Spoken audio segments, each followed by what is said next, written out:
Vin Esposito. Thank you for being here, man. Thank you for having me. Yeah.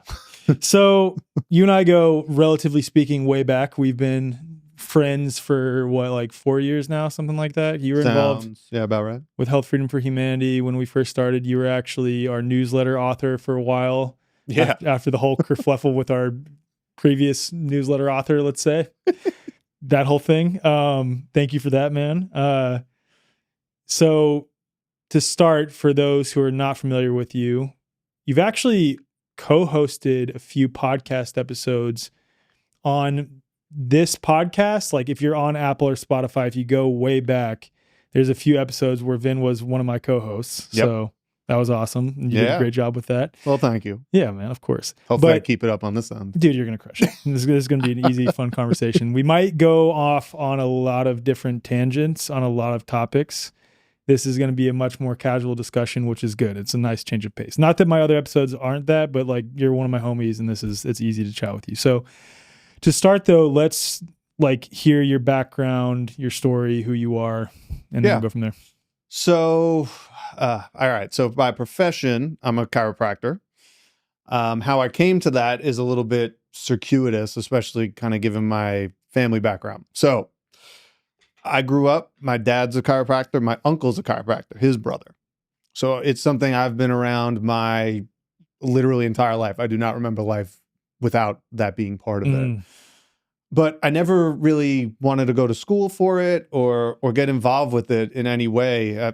Granted, I really didn't want to do anything going into college other than play baseball. So I didn't really have like a plan. Did you play baseball in college? I did. How do I not know that? I feel like we've had this conversation. Maybe we have, dude. I'm sorry if I forget. That's all right. Don't matter. Anyway. What position? I was an outfielder. Okay, cool. Yeah. Anyway, growing up though, was actually a fairly healthy kid. Never really like missed school for being sick or anything like that. Really wasn't until I went to college, ironically enough, that I started having health problems. And I would say on the grand scale of health stories, I think mine's on the milder side, probably because I had a lower tolerance for that, I guess. I don't know.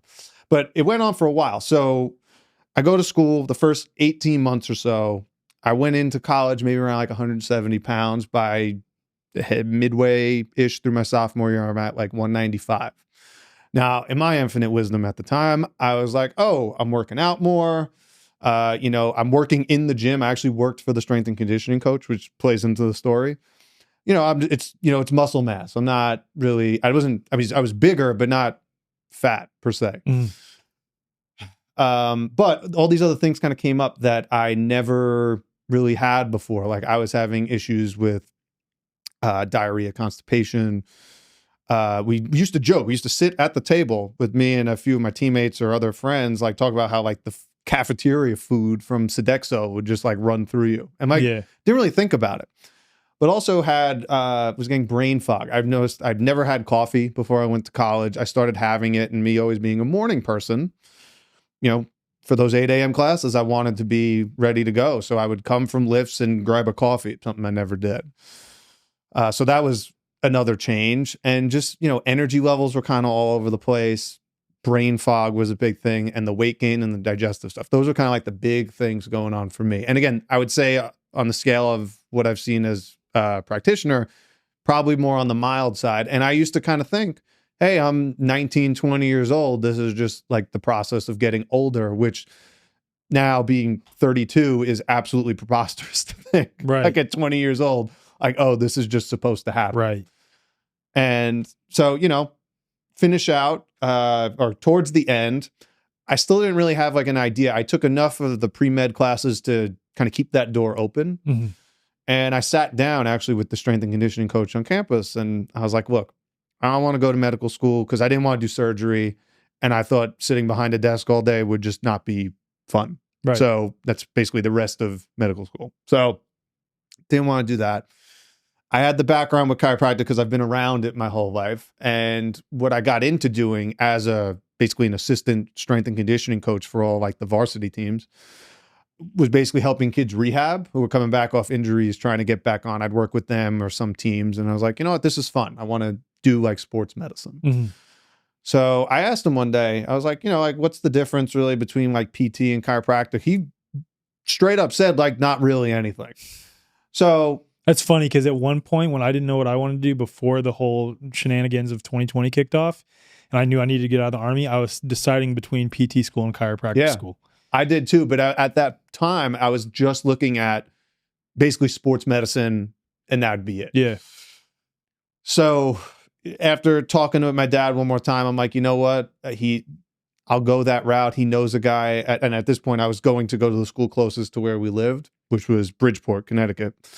So I just applied there. I didn't really know there was like a huge divide in philosophy at the time. And that's probably another separate conversation. But, went there, was there for a year and a half. When I was taking biochemistry in chiropractic school, we happened to have a naturopath teach the class. And she just kind of taught it in a much different way than I remembered learning it in undergrad. Wow. To enough of a point where I got excited to take a nutrition program, a master's course at Bridgeport. They happened to offer it. So I was doing both at the same time. And in the beginning of my fourth year, but my last year there, I was like, you know what? I'm taking all these courses. I got really into some of like the nutrition health side of it. I'm just going to start making some changes in that realm. Mm-hmm. And I would say in the first 2 months, all like the digestive and brain fog stuff, like just kind of went away. I didn't really change anything else. I was still working out the same. I kept my sleep schedule the same because I wanted to keep it as, quote, scientific as possible. Mm-hmm. All that started going away. And I never put a date on it, but it was somewhere between like 6 and 8 months, the 20 to 25 pounds I put on, like just came off. Mm-hmm. And again, was not changing how I was working out. I was still doing effectively the same workouts. I was still teaching to some degree, like with small variations. And I was like, oh, holy crap. Like this is something, like if I could do it, yeah, sure. I learned some of the science and stuff, but like the practical aspect is something anyone should be able to do. Absolutely. So what type of diet did you start? So I started going more plant-based. More plant-based at that time. Yeah, and it wasn't 100%. So what year was this? This was 2017, 18. But you've been roughly plant-based since then, correct? Right? Yeah. This was kind of like the start of that. Yeah. And I can't even tell you like when. Well, the first 2 months I definitely wasn't because I was still living with a roommate. So I didn't want to make him do it too. And I always made dinner for us. So I kind of kept that the same. And then I kind of altered the rest of my day. Mm. So basically the things I had control over, that was just me. I would do that and kind of kept our dinners and stuff where we would share meals together the same. And most of those digestive complaints, like I said, the brain fog, all that went away in like 2 months. And then kind of as we got towards the end, I started basically leaning a little bit more into it. And the weight came off again. Was not calorie counting or any of like the basic stuff that you would kind of see in like the fitness gym bro space, I'm sure you're familiar with. So I was like, oh, holy crap. Like I want to implement something where I can utilize some of this. And so I came out, I kind of started doing a little bit of whatever you would call functional medicine, like with some of the chiropractic, and then added on a bunch of other tools. So that's you're talking about right after you graduated from chiropractic school. Right. Yeah. So you started immediately doing some of the functional medicine sort of stuff. Well, I tried to, and this could maybe lean into like the chiropractic talk a little bit. Well, I want to talk about functional medicine a little bit too, though. Oh, we can definitely I know you have that. A lot of like opinions on that. I do. We share a lot of opinions on. Yes, I do. Medicine. So I came out. I wanted to get people to do more of that, and then I also was working part-time at another place, which was more kind of just doing straight up chiropractic, and that was more of like a sports medicine type of practice. So I was doing a little bit of that, and then tried to build my own as far as a little bit of everything together and and like pick and choose which services might be best for the person, or more of like, what are they willing to do? What are they open to do? And then that just led to like a rabbit hole of more stuff, whether it's like the breathwork stuff, the iridology, and everything kind of down the list. Awesome. So and it still grows. I want to get into all that shit too. So that's we can do that. But yeah, that's kind of what it's been. Other than that, kind of bouncing around. We moved, I told you, upstate in New York, and now came back to the city. And still kind of doing a little bit of everything. Yeah. Yeah, and your wife is a dentist who's more holistically leaning, so that's epic too. I want to get her on eventually. I know you guys just had a baby recently, so it'll be a while, but It will be a while. It'll I'm be a sure while. she is more than happy to talk about it. yeah, But it will be a while. yeah, it'll be a while. I get it. I totally get it, man. Yeah.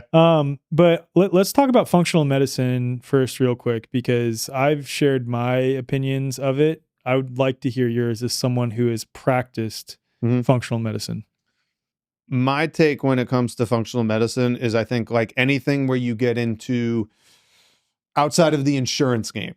So your audience is mostly American, I take it. Yeah, right? well, American, Australian, Canadian, what English speaking Western country. Okay, yeah. Well, I'm going to talk mostly about American Fair. because the American healthcare system is vastly different than all of those countries as far as I know. So once you branch out of the insurance game, you're as a customer, as a consumer, you're really kind of like on your own as far as understanding what you're going to get from provider to provider. And I think in some ways that's a really good thing. Mm-hmm.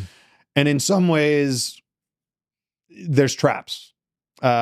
So what I find most people do in the functional medicine space is one of two things. One is the sort of green allopathic approach, which means you do labs. Could be it doesn't matter what lab. It could be Dutch test. It could be your typical blood work. It could be urine test, whatever. And then you're prescribing certain nutraceuticals, supplements, herbs based on really that. Like you might do a little bit of history and whatever, talking to the person, but really like you're basing your recommendations off of really labs and maybe like a chief complaint. Mm-hmm. Very typical to what a typical allopathic doctor would be. Yeah. In terms of that, it might be a little bit more drawn out. It might be like an hour instead of 15 minutes or what have you. Right. But it's generally, that's what you're getting. You're not getting kind of a more holistic, if you will. And by holistic, I just mean all the areas of life, not as much the woo-woo stuff. And we could talk about that too. Yeah. But just holistic as in talking about the person. Yeah. That has become super common. From, now even a lot of mainstream MDs do some form of it. Or just, I think a lot of, health coaches and stuff, they kind of go down that route where it's just, that's what they do. They learn to study this type of testing. They do X type of testing and they prescribe based on those test results. And that's kind of like where it ends. Maybe you track with the person, you meet with them once a month, whatever. That's a really common way to do it. Another way that comes up, and some of the larger names, I don't want to get into specifics here, but larger names is what they'll do is they'll usually get you in on like a higher ticket program. That's anywhere from $3,000 to like $6,000 ballpark. Usually 4 to 6 months in that range. You might meet with that initial doctor once, and then usually you're kind of given a shotgun approach. In other words, everyone's given the same list of 10, 15 supplements, whatever, and a similar plan, maybe with minor variations to it. Yeah. And then you're kind of shuffled off to a health coach. And that's basically your primary point of contact. And you never actually meet with that doctor again, which also has its, ups and downs. I guess it kind of depends on what you're looking for out of it. If you're okay with that, or if you like a specific program because it's for a specific thing, whatever. But those are the two biggest things, our biggest programs that I would say are out there, ways of practicing, if you will. Neither of those resonate with me, to be perfectly honest with I'm you. The same way. Yeah, just if I can comment on that again in my perspective of it, like when it comes to the endless labs and panels followed by endless rounds of supplements, like not only is it that you're not holistically looking at a person, and I don't mean that in a buzzword sort of holistically thrown. I'm talking about looking at all aspects of an individual's life unique to them and learning their story. Right. But it's also that these tests, maybe, I don't even want to say aside from hair tissue mineral analysis, because even that is problematic too, in my opinion. All labs have problems. That's what I'm saying, man. Yeah. Like, I think it's just a snapshot in time that is subject to change drastically in some cases, literally the following day or just previous to that. Yeah. And so making these crazy health decisions and just giving endless supplements, assuming that you're getting to the quote root cause by looking at someone's lab test, which is inherently flawed, and we can get into all the problems with that, Mhm. is just absurd to me. And I actually, to a large degree, would even say that it might be more harmful than allopathic medicine because it's under the guise of holistic when it's not actually holistic in my mind. So it can be very predatory. Yes, I 100% agree. And this is where, as a consumer, you really have to kind of do your homework as far as who you're talking to and what you want to get. What are you getting out of it? Who are you working with? And kind of know those before you get into it. And also like the philosophy of the person. Because if you're just going into something to do a program and you want to do that program for whatever reason and you think it's going to work, then great, go do it. Like, I'm not here to tell you not to. Right. But if you're really looking for that kind of individualized approach, then you really need to look with someone who kind of looks at labs in that way you said it, if you use labs. Right. So, like as a piece amongst all of these other things, 100%. if anything. 100%, Right. but it Yeah. has to be like used in the right context. I'll give you a great example of this. So I've been working with someone for the last like month and a half, 2 months, and I must have missed this on the intake. I was kind of scanning it before I met him. And, one of his kidney markers, it's called glomerular filtration rate, GFR. And basically it measures how well your kidneys are filtering. And generally you want one around like 100. But his was in like the 60s. So I was like, oh, okay, there's something wrong there. And then I sit down and I'm talking with him, and I missed this. But I went back and he talked with him. He had a kidney transplant. Like he had a kidney removed. Wow. So yeah, your GFR is going to be low if you have one kidney. Yeah. Does that mean it's low or it's, not working? Right. No, of course not. That's what it's going to be because he has one kidney. So it's context. Like, I think labs are useful if you understand kind of the broad scope of who you're talking to and why. Like, where are they starting? Like, because what might be good for someone now might be different for you versus, a 50-year-old, maybe diabetic or something like that. Like, you have different goals, you have different stretch kind of markers with where you're trying to go. So you use that as context. And that to me is how I look at it. I know, and some people will go through, look at certain things in like a formulaic approach. I try not to do that. I try to look at like, okay, what are maybe the top 3 things this person wants to improve? Yeah. Let's see what relates that based on what's been done. And that's going to be kind of indicative of their goals, really, more than anything. So Yeah. I try to use it as maybe a way to kind of explain where they're going. Ultimately, like it comes down to, though, is the messaging. Because the other trap you could fall into with labs, and I think this is where you were going with it, is like you use it almost like a report card in school. Yes.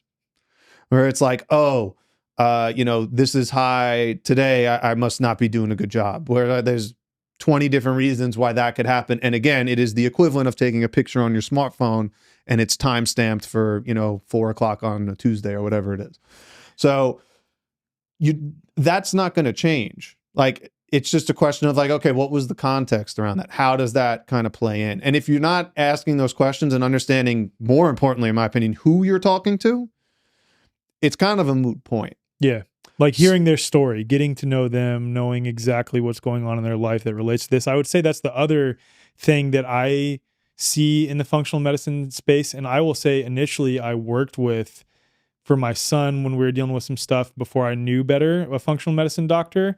And I have direct experience of this too. And he very much fell into the same category that you're describing in the worst case scenario of that category. Oh, man. And the thing that was also frustrating, and it's almost not a fault of his, I think they just don't know any better because they are essentially just a variation of the allopathic way of practicing, is the lack of understanding of nervous system regulation and emotional health as it pertains to all this stuff too. Like that's the piece that is severely missing in the functional medicine space as well. And a lot of like holistic approaches to health too. I 100% agree. I mean, the truth of the matter is, I mean, again, if we take this terrain-based approach, like it's more of like, there's really only 3 main things that are going to cause some sort of dis-ease in the body. And it's really just physical, chemical, or emotional stress. Anything we talk about is going to fall under that category. Yeah. So all of those things are going to impact your nervous system, which is going to downstream impact your biochemistry in some way. So if you're not at least aware of it, one, then you're going to have a bunch of different kind of ways that you can fall into those traps and be like, oh, you fall into basically the biochemical model where it's, instead of using a drug, you're using a supplement to achieve that same purpose. Right. And look, in some cases that's useful. In some cases it could be useful as a Band-Aid, and some people it could be like a bridge, but you have to explain it that way. And you have to give a roadmap to the person as far as like where they're going to go. And more importantly, like why you're doing these things. Yeah. When did you start shifting away from that though? Like what gave you the understanding that this is a flawed approach? Like that just using labs is like the main marker? Since you like started with the functional medicine sort of. Like honestly, it's just experience. Like I've had conversations with some of our friends about this. Like if you're good at asking good questions, you can probably get a good idea of where you need to go with that person. Yeah. Like you can get about 80% of the way there, like even without any other information, just talking to that person. And if you ask the right questions in the right way, you can get that information you need. It's very much just kind of like being a private investigator. I genuinely believe like that's what the best people do. Yeah. Is they ask the right questions in a way where those answers are going to guide more questions. Yeah, that makes sense. Yeah. So that to me, I think is the biggest thing. I use basically it's like inverse approaches. You either take the labs to inform how you look at the person, or you use the person to inform how you look at the labs. And in my opinion, just the latter approach, I think, is much better. Totally. It totally makes sense. Like you have the intuitive hunch, or just based on what they're presenting with, or based on like what they're telling you, you think, okay, this might be going on. And then the labs can just be an additional confirmation. Yes. Yeah. That totally makes sense. That's exactly what it is. Yeah. I think really that's what the best doctors in any healer, whatever you want, they're master investigators, and not even just like going through labs. It's more of just asking the right questions. Yeah. I just see so many people though outsource to them exclusively and make these wild decisions solely off of lab work. And it's like, it's, I don't want to say lazy, but it's easy because we grow up in a world where we want numbers. We want quantifiable data. And quantifiable data is cool. It is useful. It's very helpful to inform and guide decision making, but it shouldn't be like the sole arbiter of that decision. Yeah, it totally makes sense. Why do you think a lot of chiropractors, because you're not unique. I don't mean that in a fucked up way. Let me restate that. You're not unique. Like, I don't even know why I'm talking. That's I'm just kidding. No. I mean that like so many chiropractors nowadays also practice functional medicine. What's with that? Like, why is there such a shift in that? That is a good question. There's a practical answer to that. And I will say, I think a lot of people add that in because, again, if you go back to the way things are structured in America now, so I know it's focused here. The insurance, if you take insurance, accept insurance as a chiropractor, it is incredibly difficult to make a living doing just that. Is there no option to accept insurance in some cases and then not in others? Oh, no, people do that. That's what I was going to. You can do that. Yeah. But normally, especially if you're new coming out of school, how you get patients? Like usually that's a big enticing thing for people to get started. If you can't find a practice to work at and maybe intentionally take over, if that's something you want to do, is to go in network with companies because they will send you patients. So granted, you're signing a contract saying, oh, okay, if this person comes in with a low back pain diagnosis or whatever, this is the treatment. They're telling you what the treatment plan is. Got it. And, it's solely based on pain. Okay. So I think functional medicine adds a layer that, one, is cash, usually. Yeah. And two, it allows, I think, chiropractors to use some more of their expertise and knowledge that they do get more training on than your typical medical doctor. I'm not here to like bash on it. That's just what it is. And granted, it's not a lot more. I didn't feel comfortable with it. That's why I got a separate degree in it. Mm-hmm. So, but it is there. So I think it's a good starting off point. Now that's the pragmatic approach to it. I think the other approach is just more people want different alternatives. Yeah. Now, And you like think the like market functional is working medicine in is that way. just the one that is most prominent, most well known. So that's kind of what people lean towards. I think that's exactly what it's it also a is. catch-all term because even like Yeah.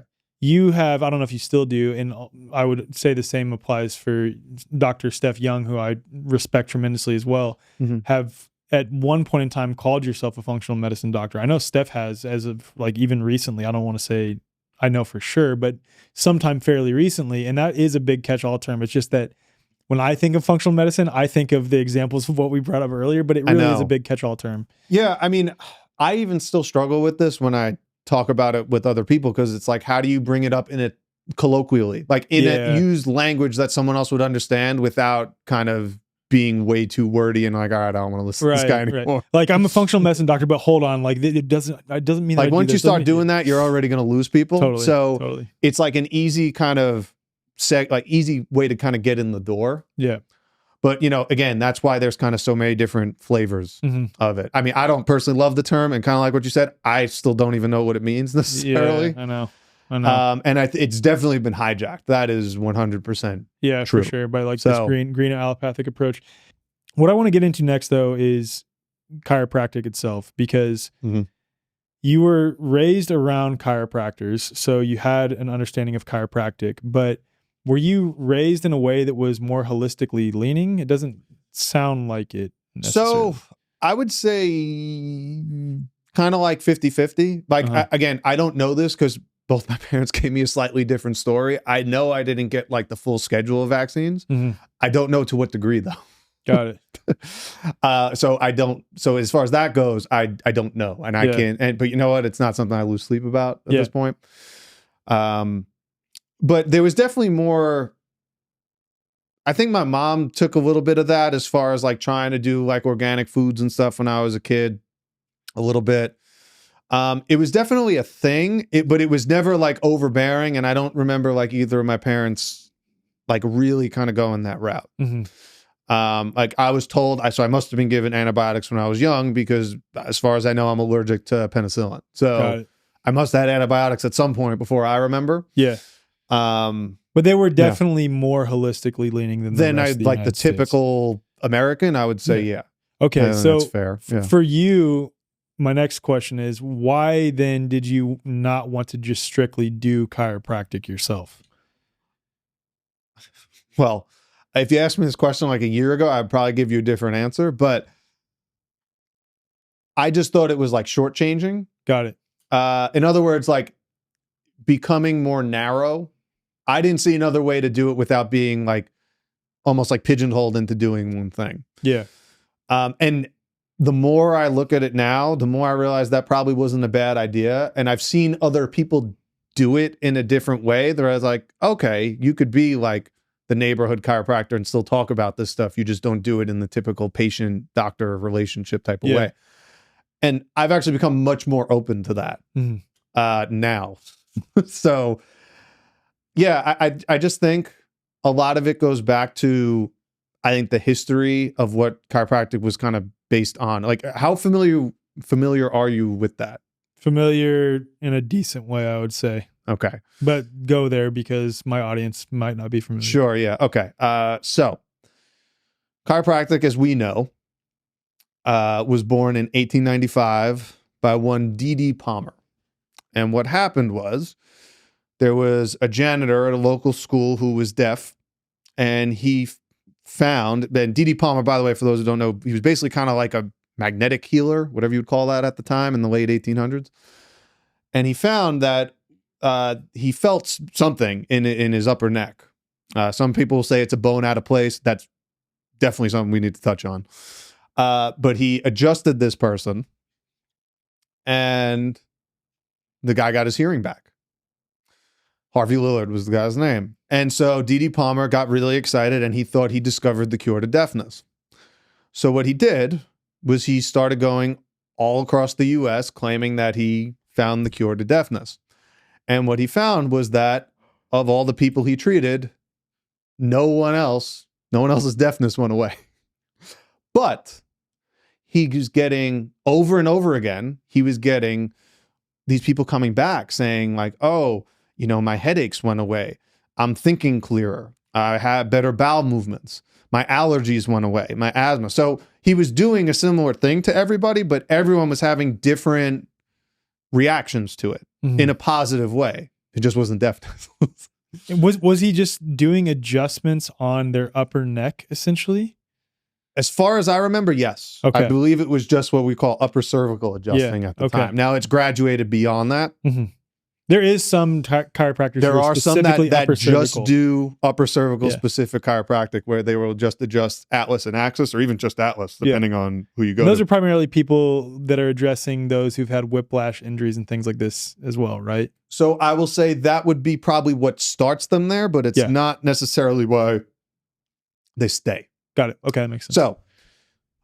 So that's essentially how chiropractic was born, or at least this version of it. Technically, there were older professions, if you will, that were called bone setters, which again is a bad term, but goes back hundreds of years or however, but was kind of its own thing. But the version we know chiropractic as now, that's how it started, 1895. Fast forward to early 1900s, and he's growing, he's gaining a following. People want to learn what he's doing, and they start kind of formalizing the bare bones of chiropractic as far as what they're doing. And it's funny because at the time it was totally based on basically the concept of vitalism, which was, we're just correcting something that's off in the spine, and the body's just doing the work. Like, we're not actually healing anything. The body's healing it if you just have the proper input. That was the vitalistic approach. Now, obviously around the early 1900s, as you know, and probably most of your audience knows, Rockefeller medicine, Flexner report kind of comes in. Now, even before that, there were chiropractors being arrested because they were being told that they were practicing medicine without a license, where no one really, well, maybe not no one, but most people who were practicing at the time were never claiming that they were curing anyone of anything. They were just finding what we call subluxations and helping those, and just so happened other things were getting better. So they weren't, quote, practicing medicine. But, you know, when you go to court or the cops, they were not kind of a fan of that. So a lot of chiropractors were getting jailed, literally going to jail. And some of them would have a fervent enough base of patients that they were actually like protesting outside That's wild. prisons to get their chiropractor out.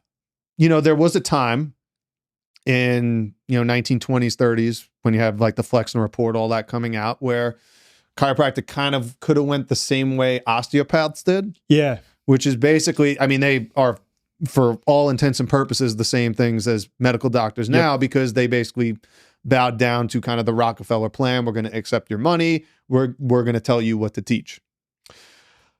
Chiropractic did not do that. And then that's basically where it kind of has spawned out. And it basically grew out of the idea of that we're not practicing medicine. It's actually a completely different paradigm. And that's kind of like where it's grown. Now, if you fast forward now into like the 80s and 90s, it's kind of been like gobbled up by that, especially if you go back into that insurance game, because now they're telling you, hey, you're here just to treat headaches or neck pain or low back pain, when it was never even instructed from a philosophical standpoint or even constructed to do that. That's not actually what happens. Like the improvement in headaches and neck pain and low back pain and whatnot is great, but that's not even like the magical part of chiropractic. Unfortunately, though, my school and a bunch of others tend to lean more towards that route versus like more the Western medicine route. Right. Yeah. Versus this more kind of vitalistic approach, more what they would call principled chiropractic. Yeah.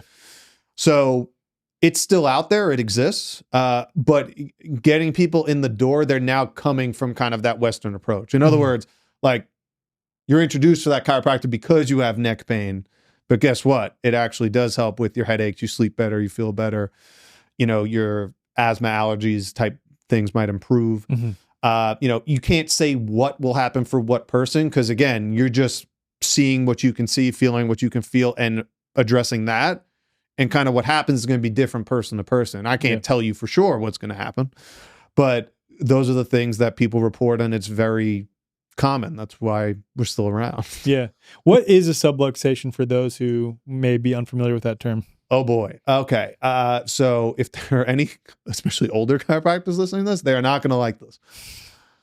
So the original theory that D.D. Palmer had, and eventually his son BJ kind of championed, is this concept of bone out of place. In other words, bones were literally shifted out of place. And what chiropractors were doing were kind of pushing them back into their normal alignment. What did they say was the cause of the bones being out of place in most cases? Could Just be life. anything.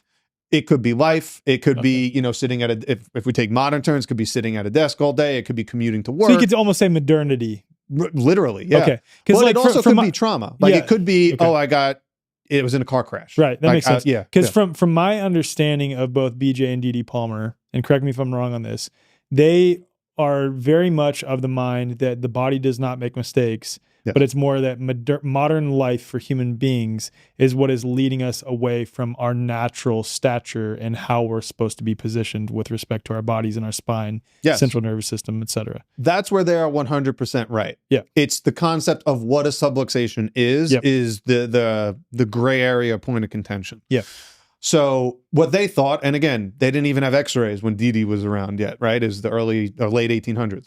So their concept was he thought he was actually pushing a bone back into place. Mm-hmm. We know now that's not actually what happens, although there are a lot of old heads that actually still believe that bones are still moved out of place and they choke on a nerve, and the nerve doesn't send out as many signals. And so that's what leads to decreased health and vitality to wherever that nerve goes. Would you say in some cases that might be what's happening? That absolutely can happen in terms of like herniated discs and things of that nature. But most people don't have that. Right. Like that's not why most people come in. Right. It's not a herniated disc that's actually pressing on a nerve or what have you. That's not really what's happening. What we know now, and I would say the premier researcher on like what a subluxation is this lady, Heidi Havoc. She's out of... I'm going to mess this up. It's either Australia or New Zealand. I think it's Australia. She's actually found. So effectively what a subluxation is there's a difference in how basically a dysfunctional joint segment. And what we mean by that is we have two vertebrae that sit above and below each other, and they're not moving properly as they should on top of each other. And what controls that, it seems like, we have small paraspinal muscles that only run one segment, from one top segment to a below segment. We have bigger muscles that control more of how we move our spine day to day. But these paraspinal muscles control where they are in space from segment to segment. And we do not have conscious control over them. Mm-hmm. So modernity, sitting a lot, being on your phone, staring down at a screen all day. Stress, literally any physical, chemical, emotional stress. It does not have to be a physical stress. Mm-hmm. Can cause these segments to move aberrantly on top of each other. Mm-hmm. Now, they're not physically pushed out of place. It's just level to level. They're not moving as well as they should. Yep. And that's what we know is a more kind of contemporary version of what a subluxation is. Now, what happens, though, is... the reason why the skull and spine is so important is because it encases our central nervous system, brain and spinal cord. What we know now is our brain is always communicating with our spinal cord and the rest of the body and really getting feedback. And in fact, most of the signals are more feedback than afferent, especially when we talk about things like vagus nerve. That's why upper cervical also gets really important, because what's right behind that, it's your brainstem. Mm-hmm. So this is why people think you're crazy if you would just C1, C2 and it can impact digestion. Well, your vagus nerve is coming right, like that's in that area, Makes right? Sense. So those things can happen. But what we find is when those segments aren't moving, the brain's not getting proper information as far as where you are in space. And I'll take a step back to kind of explain that a little bit further. So what we see, I'm looking at you right now, what I perceive as you might not be the same as someone else sitting right next to me. Mm. Or like, do you have any like dogs? Yeah. Okay. Your dog, does not see the same color spectrum that humans see. So they literally perceive the world differently than we do. You could go the other route where you take like different types of snakes, like vipers, that could see in infrared. I don't know what infrared looks like. You don't know what infrared looks like. We think we do because we come up with infrared cameras, but they have to be shown in visible light so we can see it. That's not actually what it looks like. That's a really good point. Like we have, on we that have no same idea. note, dude, when people say that human beings can only see 0.0035% of the available electromagnetic spectrum, Mhm. my mind immediately goes to, how did human beings determine what is the available electromagnetic spectrum to begin with? That's a good question. I You don't see know. what I'm saying? It's I kind do. of along those I don't lines, know. though. It's like, I don't have an answer to that. yeah, one. like how do we know like this is the available electromagnetic spectrum and we can only see 0.0? Like, how do we know that We with our don't. human? Yeah, exactly. Good question. Yeah. Anyway, Okay, yeah, continue. So, in other words, our brain is getting information from our spinal cord via all the rest of the nerves of our body on where we are in space at a given time, and that colors our perception of reality at any given moment in time. So if you're not getting proper movement, or if there's atrophy a couple of those muscles, you're going to get different signals, because we have things called muscle spindle cells, which essentially are kind of like stretch receptors in muscles that tell the brain where these things are in space. So if those are off for whatever reason, because the muscles are either atrophied, so now say, because of modernity or what have you, I like modernity as the catch-all. I like that too, man. I like because it's everything. It's all of it. Because people sometimes blame it. It's vaccines. Right. It's red 40. It's I like it. It's I all like of it. it. It's great. Yeah. Your literal virtual reality that your brain creates for you is going to be altered. And that to me is like more what a subluxation is. It's those muscles that control the vertebrae are not moving as well as they should on top of one another. So really what chiropractors do, the best analogy that I could come up with this is we're kind of exercising those deep muscles, kind of like retraining them where to go. And if they could get to where they need to go, then we can improve posture. Which means we improve signaling to the brain, which means now things that you might think are crazy, like bowel and bladder problems, might start to disappear, or like asthma and allergies, you get improvements with that. These are things that are fairly common occurrences that happen with just chiropractic, like straight chiropractic. Yeah. That can happen because those signals from the brain to the body are changing when you do an adjustment. Philosophically, what is the difference between physical therapists and chiropractors? Because I know it's massive, but you're both working with the body, and you could also throw athletic trainers into that too. And I know that's a huge question, but just in general. Yeah, I will say the biggest difference between chiropractors and the others is that chiropractors use adjustments or manipulations to do that. Physical therapists do not. They can. Yeah, I've had my hips set by a physical therapist before. So they can do certain things. They can even take like weekend classes to learn adjusting. But the truth of the matter is, like, put like thousands of hours into learning how to do it. So that makes sense. And like dentistry, and again, if you're not a surgeon, most of like the medical profession, like it's an art. It's a skill you have to learn. Yeah, it makes sense. You know what I mean? Totally makes sense. So it takes reps and it takes practice. So, and it's also, there's going to be different body types. So, the amount of effort, force, direction you would put on, an 18-year-old girl who's 100 pounds is a little bit different than a 300-pound football player. Makes sense. So that's like the art of it. It's not the same for everything. And the only way you learn that is by, doing it. Yeah. So, that makes sense. So I have two questions now. And the first part is, what did D.D. Palmer and B.J. Palmer get wrong, or what did they not consider in the traditional vitalistic chiropractic approach? And then I have another question after that. So I think the way you outlined it, as far as the body has an innate intelligence, and that was kind of their term, really, innate intelligence that the body heals itself and will, given the proper circumstances. The only thing, the biggest thing I think they got wrong was the bone out of place concept. That chiropractors literally push bones back into place. Yep.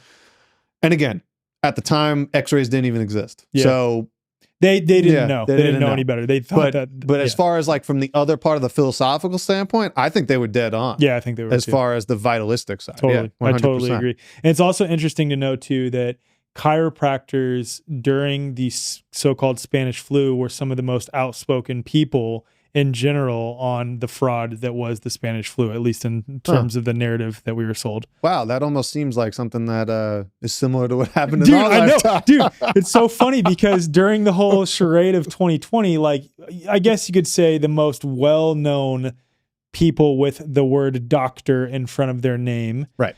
Which is a catch-all for, that can mean PhD, that can mean DO, MD, like it could mean someone who just trained in academia and then, you know what I mean? Sure. But the most prominent names were largely MDs and DOs and other PhDs. But I would say the largest quantity of people who were credentialed speaking out by far was chiropractors, like without question. Yeah. And I mean, that's not super surprising, kind of given, I mean, a couple things. One, I feel like if you go into chiropractic, even though it is the biggest alternative health I hate profession. that word too. I do too. Dude, even that my podcast is labeled alternative health, I'm like, dude, this is primary health. This is health. It is. And I think we actually, again, if you use that model of chiropractic where you're not just talking about, we fix your headaches and neck pain. It is about health. It is about restoring health. It's not about treating symptoms. Like almost to a degree, like I don't want to say doesn't matter, like what your quote diagnosis is, but you're not treating a diagnosis. Right. You know what I mean? You're treating the whole person. Right. Totally. Exactly. And that is really like where the principle comes of it. Now, to your point, as far as when we're talking about COVID, if you were going to say like percentage of chiropractors versus percentage of MDs, DOs, whatever, it's not even close. Not even close. So, but yes, some of the bigger ones, because again, just this is the way our society is, their names carry more weight. Yeah. That is what it is. Right. And to my point where I was going with that is like, I think if you go into chiropractic, like you probably had some experience with it as a kid that was positive, or you had like some sort of family tied to it. Like it's usually not people who grow up and are like, oh, like I'm going to be a doctor, I'm going to be a chiropractor. Or you want to be in some form of health profession, but you know that there's something wrong with the modern health system and allopathic medicine. So you're like, okay, I'm going to go be a chiropractor instead. Because like even for me, when I was considering going back to school, and this is before I started doing what I do now. This is back in like 2019 when I was sort of having this identity crisis. I'm like, okay, clearly I can't be a part of the Army anymore. I definitely need to get out, but I have no idea what I want to do next. Chiropractor was the easiest one for me to consider because I'm like, okay, I definitely don't want to be a medical doctor. That paradigm's totally effed up. I don't want to have to sit through medical school knowing that half of this, if not the majority of it, is totally flawed or if not fraudulent. I might be a chiropractor then. Like that's the easy one for someone to grab onto, you know? Yeah. Yeah, I think so. I still think that's like the minority. Personally, like I still think most people who get into it have a family tie or have had a personal experience with it. Yeah. Because I mean, I think even when we were growing up, you know, it still is kind of looked at as, you know, oh, you're a fake doctor type of thing. Yeah. And I mean, look, so you kind of have to be like have a little bit of like thick skin. Because I mean, it's, you know, 2025, it happens, but it's not nearly as much of an issue now. Not as prevalent anymore because people are realizing what's wrong with allopathic medicine. Right. Like, yeah. But I'm talking about like actually other health professions. Like even they'll admit, again, using their paradigm, like, oh, it could be helpful for headaches and, you know, neck pain and low back pain. They usually don't go further than that. But at least they admit that. That's a plus. You got to take, you know, little wins. I would be really interested to see if you took medical doctors and compared their average health to that of chiropractors. What, like if you took 1,000 medical doctors and compared them to a random sample of 1,000 chiropractors and compared their own health just for themselves, but also the health of their patients, that would be also really interesting as well. Well, I would say the patients, I would imagine probably you would see a difference. Yeah, for sure. I don't know about the health for practitioners, but what I will say, and again, this is anecdotal, but I've talked to a couple other people, like if they had similar things, like, oh, I don't know if I want to go to medical school or I want to go to this. The chiropractors generally seem happier, like with life. I'd agree with that. That I will say. Yeah. That tends to be a thing. And I think maybe part of that is just, again, if you're an MD, like most people don't go into private practice. Yeah. Like if you're in the hospital system, you're an employee. Dude, could you imagine working in that type of system? I could not imagine, especially No. like during the COVID era. Oh my God. And like, especially being an MD who's woken up to understanding the problems with it during COVID or before COVID and working in a hospital system like that. I could not imagine. I mean, my wife, I'm not going to spoil this story from my wife, but she has a story where she worked at a hospital and it, for a short period of time, and couldn't do it. Dude, I wouldn't be able to Yeah. either. I wouldn't be able to either. So okay, yeah. so the second part of my question, I'm glad you answered that one the way that you did regarding like, no, they didn't actually have anything really wrong aside from maybe the bones being out of place thing, which again Right. is understandable given that there is no x-rays. But the second part is, what do you think modern chiropractors get wrong nowadays? Aside from the obvious, which is they've fallen away from what vitalistic chiropractic was in its conception. I think that's the biggest thing. Yeah. But I think the reason it's that is because the way chiropractors are compensated. Yeah. So it goes back to that concept of this is what you're paid to do if you're an in-network insurance Yeah. provider. And the worst part about that is unless you're a really good talker, like you have a presence about you and you can talk to people and you can convey that message of vitalism and get people to really believe it, it's going to be hard to get them to come back, because that's kind of how that game's played. Like usually if you're going that route, like your whole concept is I'm just here for pain and that's it. Yeah. And you kind of have to teach them as you go the principle, the vitalistic part. And part of that's lost for sure in some of the schools. Now, well, that's what I was going to say is like, Yeah. it seems that even before you get to whether you're operating a network with insurance, in the schools, in the chiropractic schools, they seem overwhelmingly pretty flawed, if not largely flawed in their approach and what they're teaching, because they seem to be playing towards the white coat credentialism mentality, like almost in a weird way, wanting to be considered professional. Therefore, we need to be more like allopathic medical doctors and things like this, and kind of pushing that through the schools. That's exactly it. Yeah. And it's not all the schools, but I would say now it's most. Yeah. And like again, from my understanding, correct me if I'm wrong on this, like some of the best ones in the world that still exist, or whatever the one is in Spain, and then Life University. Life is the biggest, is probably the best known, what we'd call like, quote, principled or straight chiropractic. Yeah. Life's probably and even the then, biggest like one. they're still teaching nowadays largely like a germ-based approach to disease, even within those schools. Yeah. Well, I didn't go to Life, so I don't know. I know someone who's there right now. Okay. And they say that. All And right. like, again, it's better than the other ones. Don't get me wrong. But, Yeah. Well, so interesting. So I learned similar thing as far as like the microbiology. It was more like germ-based approach and whatnot. I would imagine that's probably the same, but that has more to do with licensing. Yeah. So, I mean, to get credentialed, you have to pass a certain amount of boards, and microbiology is part of the boards. So you have to teach a certain amount of it. Whether the teachers believe it or not is actually irrelevant, because that's what's tested on. Yeah. So I that would be a good question to ask your friend, because I don't know if they teach it. Well, they definitely have to teach it for boards, but like as far as like, I've had a couple teachers say, okay, this is what you need to know for boards, and this is what I actually think. Mhm. So there was that kind of dichotomy That's you get good with that a they at couple least had people. that. Yeah. That wasn't the majority. It was maybe like 2 or 3 people, Mhm. I would say, that I had as teachers.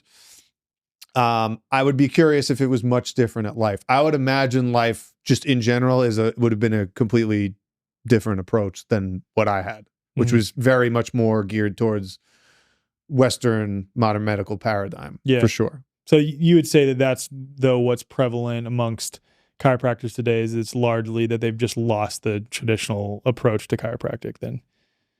Yes. Man, lost is tough. I don't know if lost is Forgotten. the right word. I just think it's just taught like that way. And I think it's ironic because it was kind of like the rebel faction that didn't go the way that DOs went. Yeah. But now it's just taken like a longer route for most of the schools to get there. Yeah. And again, because it's catering to that paradigm. So man, it still exists. That's the thing. So I don't want to say like it's lost, but definitely more of the schools are geared towards that for sure. Like layered upon it. Like these Definitely. falsehoods, if you want to call them that, layered upon the foundation. Because, dude, it was wild to me when we had the Health Freedom for Humanity Symposium in Kansas City 2021. So like at the height of all the nonsensical measures and things like this. And I was going around to different naturopathic doctors' offices, chiropractors' offices throughout the Kansas City area, passing out flyers, asking if they'd be willing to advertise for it, put it on their doors and things like this. And like half of the chiropractic offices I went into had, you know, they would have like a sign outside their door that say, "You heal you," or something to that effect, like the body knows how to heal itself. And then on the other side, it would be masks required upon entry, temperature checks. And some of them, like, again, I get it. They might have been too afraid to stand up at that point in time. And that might be why they were sort of capitulating to these measures and things like this. Right. But some of them, like when you walk in and the secretary's double masked or wearing a mask and a face shield and then like immediately takes your temperature before you sit down, it's like, okay, very clearly like believe in this. Like it's not even just like, we're complying because we have to. No. They believe in this shit. And that's like, that's wild to me. And I would say it's less common amongst chiropractors than naturopathic doctors, which is also wild, but it's wild still to see that. It is. I mean, it's tough. I don't really have like a good answer to that question. There's no answer. I was just making it. It's not a good question. Yeah, it's just like, I know. I'm just wild. Why it happens? I think it goes back to the schooling. Yeah, like it's got to be. Yeah, I don't really have like another reason for that because I mean, even I went through it, and I know like some of the stuff was kind of just BS. So you take it for what it is. You understand you have to pass X, Y, and Z to get a license. Play the game. Yeah. Right. But that's hard to do, I think, when you're in it and don't understand the bigger picture. Like if you don't even have like a semblance of the bigger picture before going in, I think you're kind of toast because they're throwing so much stuff at you as far as just material you have to learn, especially like if you don't have much of like an anatomy and physiology background going into that. It's a lot. I assume what hazing at a frat would be like. I don't know. I have a lot of friends who were in those from college, but I for sure would not do that. I can say it sounds like West Point. They just overload you with so much information all at once, and it's like, fuck, it's just you don't even have time to like make a decision. You just have to keep up. You just keep up. Exactly. Right. Exactly. So I think that's a lot of what it is. Yeah. What's up, you guys? I'm here with Matt Maruka, the founder of Raw Optics, to talk about something that I would say the overwhelming majority of people in the holistic health community totally overlook: light and circadian rhythm health. All of our cells contain these organelles called mitochondria, the powerhouse of the cell. They make energy, they convert food into useful chemical energy. And it turns out mitochondria are largely controlled by our circadian rhythm. Our mitochondria are more active during the day under the influence of sunlight. When the sun goes away, our mitochondria have the opportunity to rest, repair, and regenerate when we're not being active. When it gets dark, the brain releases melatonin, and melatonin goes in and actually repairs the mitochondria, repairs all the oxidative damage that happens. Now, if we're exposed to blue light from all the artificial light sources, your phone, your iPad, your computer, your TV, the lead scientist we work with, Dr. Alexander Wunsch from Germany, actually calls it light doping. So people today are sort of being light doped by their employers with artificial blue enriched lighting to increase their productivity at the expense of their health, mental health, and long-term health and well-being. And so just by being exposed to artificial light at night can actually have a massive effect on the body's rhythm, cellular repair, and overall health and function. So we designed lenses that specifically block these disruptive wavelengths of light. So that's why we created daylight lenses. They protect your eyes from the physical damage of short wavelength blue light, but also offer a bit of a protective and relaxing effect for your hormonal system as well, but not to the degree of the sunset lenses, which are designed to basically make you really tired and even kind of knock you out in the evening. So these are the two lenses we offer so that you can have protection at the right levels, in the right way, at the right time. And then sunset lenses, you wear these 2-3 hours before bed or just from the sunset until sleep so that your brain can register, okay, the sunset, it's time for me to release that melatonin naturally so I can wind down and not have to use alcohol, weed, sleeping pills and other things that so many people unfortunately have become dependent on because we're constantly disrupting our body's release of its natural sleep hormone. So if you want to take control of your light and optimize your biology, head to the show notes or go to rawoptics.com and use code TWF10 at checkout for 10% off. In nearly all cases with modern health systems, you're waiting months for appointments only to spend a mere 10 minutes with a doctor who quickly hands out a generic diagnosis that is likely rooted in a total misunderstanding of health and causes, and then you're offered a one-size-fits-all medication or invasive treatments with unpleasant side effects. If this sounds all too familiar, consider a different approach with the New Biology Clinic, founded by Dr. Tom Cowan, a respected natural health doctor, author, and speaker. Dr. Cowan's holistic perspective on health and wellness and a deep understanding of the true nature of health and disease sets this clinic apart. With the New Biology Clinic, it's not about quick fixes and suppressing symptoms. The practitioners take time to understand your unique story, recognizing that health is unique to the individual and that illnesses have a variety of causes, physically and metaphysically. Members of the New Biology Clinic enjoy a flat monthly fee that includes a range of valuable services like health consults as needed, practitioner-led live streams on diverse health topics, access to a members-only resource library, and multiple live group sessions every month. These sessions cover fitness, breathing integration, biofield tuning, guided meditation, EFT tapping, and much more. Unlike traditional healthcare systems that thrive on frequent visits, prescriptions, treatments, and suppressing symptoms, the New Biology Clinic's motivation is to make you healthy and keep you that way. Visit newbiologyclinic.com to learn more and use code The Way Forward for $50 off your account activation. If you're a member of The Way Forward, email hello@thewayforward.com to receive $150 off your account activation. Your journey to genuine healing begins here.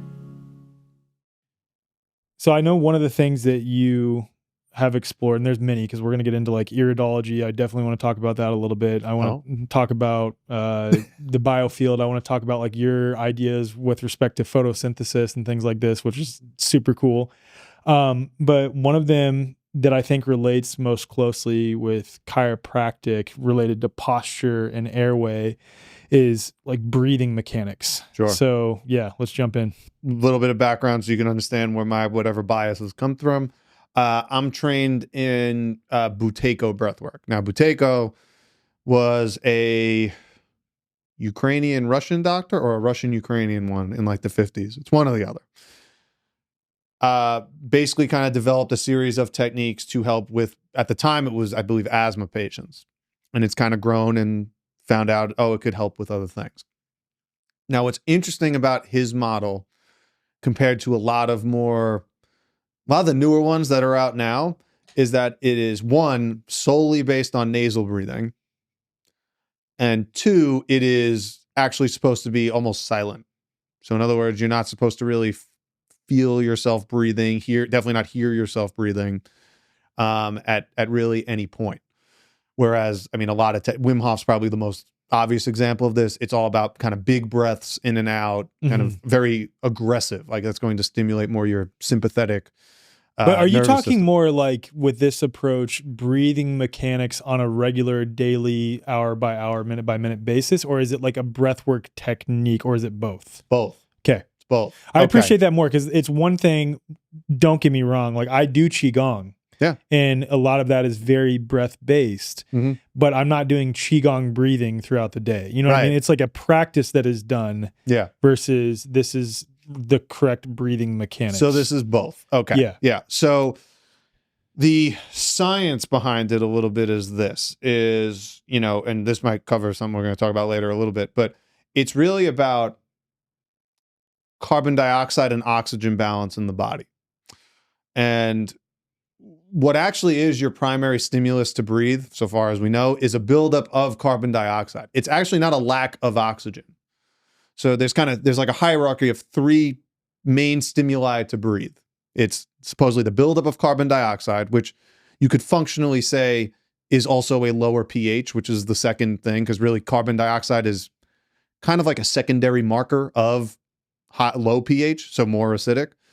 And then low oxygen is actually the third. So we have different chemoreceptors in our body that basically pick up Okay, what are CO2 levels versus oxygen levels versus what is the blood pH in the body? And what we find is like people who tend to mouth breathe or just tend to be more sick in general tend to either not regulate CO2 as well, tend to also have that forward head posture, partially because they're struggling to get air in. Leaning forward opens up the airway a little bit, but only to get air in through the mouth. And, you know, we can get more air in a short amount of time, but we're not as efficient when we breathe in through our mouths versus through our nose. Now, you're an engineer, so you'll appreciate this. The nasal passages are a bit smaller than, say, the one through our mouth, which means you have a higher resistance, which means you could put less effort in and get more out of it. So the whole concept is actually to breathe less, breathe slow, and breathe low, as in breathing, not taking big breaths in and out. So the opposite of that would be mouth breathing, breathing heavy, and breathing loud. And generally when you see that, you would have, there's a lot of different health consequences that come with that. Now, the obvious ones are going to be things like sleep apnea, sleeping problems, usually rhinitis or issues with nasal passages, asthma, allergies, things like that. But it can also impact digestion. It could impact bladder function. It can impact bowel function. Why? Because if you're kind of always in that mouth breathing mode, you're also going to be more sympathetic dominant. And what happens when you're in a more sympathetic heavy state, you know, 75% of the blood that would go to your digestive tract gets shunted out to the muscles because you're in more of a flight or fight mode versus, you know, digestion's not important if you're going to die in 5 seconds. Right. It's not important. But also your immune system's going to take a hit, you know, because you're, again, surviving tomorrow is not important if you can't survive 5 minutes from now. And if you're in that, constantly in that state, it becomes kind of a vicious cycle. So we don't need to go down that route, but that's part of it here.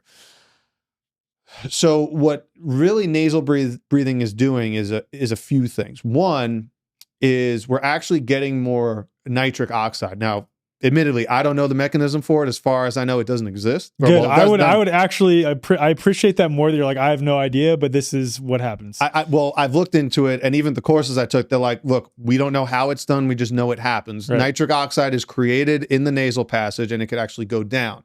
Now, nitric oxide is a little bit of a vasodilator. So it means you can actually get more air in if you nasally breathe.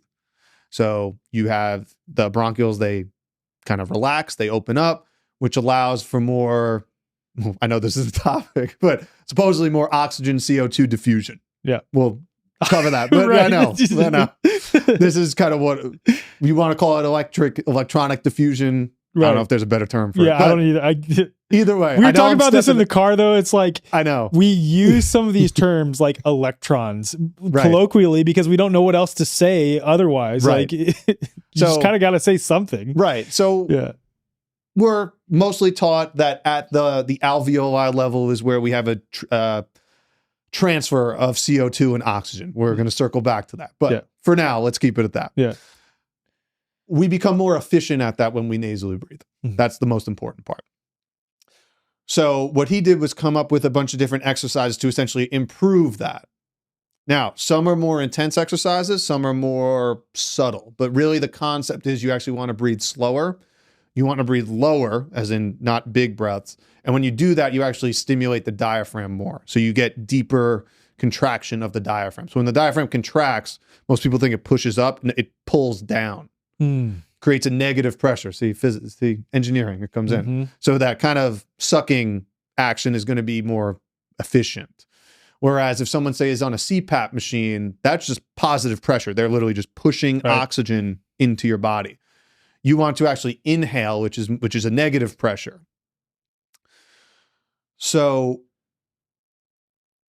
what we use for it is we actually use a score, and depending on the course you take, there's a guy, Patrick McEwen, you can read his book, which has most of these exercises in it. It's called The Breathing Cure.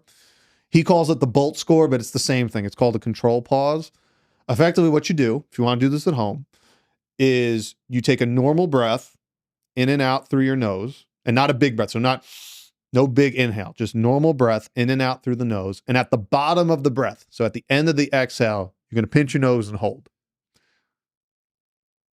And what you're going to do is hold until you feel the first distinct urge to breathe. And that might be, you might feel kind of like a spasm in your diaphragm. You might feel like a twitch.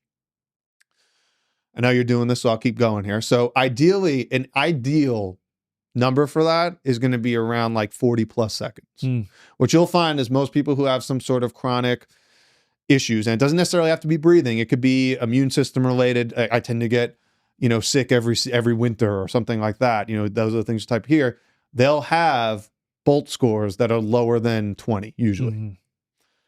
So what we do is we do exercises to improve that. And especially when they're low, you can probably improve them by like about a second per week if you're consistent with it, up until about 20 to 25. And at that point, like, you have to get some version of cardiovascular exercise in while bringing this in. So like, for example, this morning I went for a run, which I used to never do, but now I do. Do you do it because of this? That, I think, actually is what initially got me into it for longer runs. Like, I never did longer runs. But what I do now is I will just nasally breathe the entire time. Amazing. Dude, that's hard. Now, granted, that's pretty amazing that you can do that, because it's not easy. It took a while to figure out too. Right. Like, especially in the beginning, as someone who through college probably never ran further than a 5K ever. Yeah. So I run 2 miles pretty often, and the reason it's 2 miles specifically is just because, like, the Army physical fitness test, when I was in the Army, we'd run 2 miles, and then, like, that's just what I do because I know what a good time is anyway. That's why I run 2 miles. And I've tried doing just nasal breathing while running. Dude, it is hard. It's hard. It's so like a hard. separate type of training. It is. But anyway, you could start doing that, and you could start with just, short periods on a walk. Like, you hold your nose while you walk, and you hold for a certain amount of time.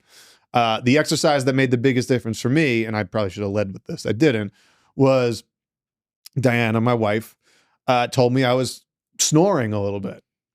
So, and it wasn't every night, it was on and off, but I'm like, I don't want to deal with this. And I know what the downstream effects are as far as like CPAP. So I'm like, I'm nipping this in the bud right now. So that's when I got into kind of learning about it and starting to do it. So I started doing some of these exercises. I don't snore anymore.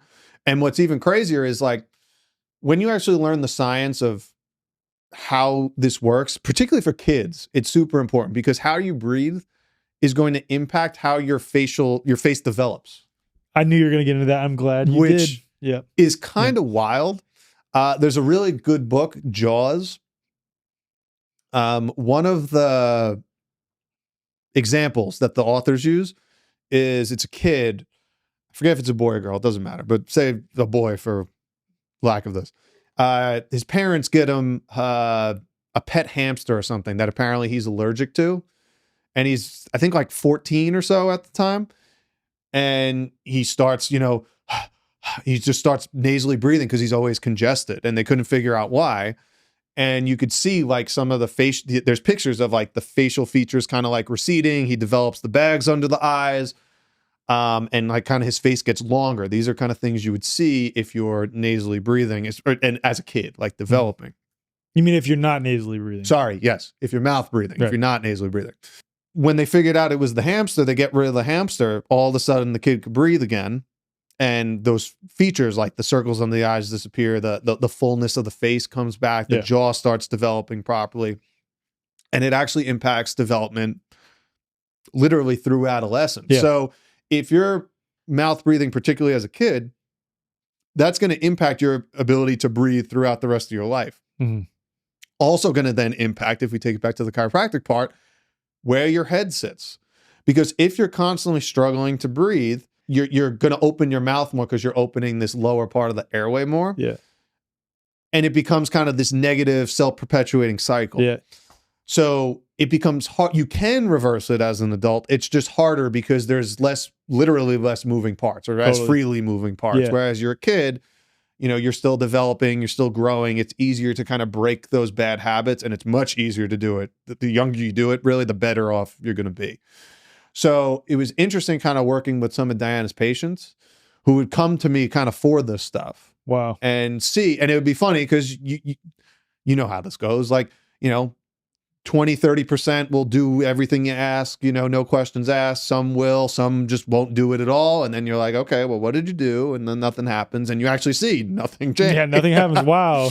Wouldn't you know? So that part was actually kind of like, I was like, holy crap. So it wasn't just me in my own experience. And again, haven't had an issue since.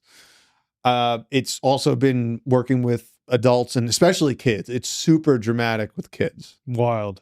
You see the like whole facial structure change and things like, dude, it's wild. Have you heard of this dude, Oscar Patel, on Instagram?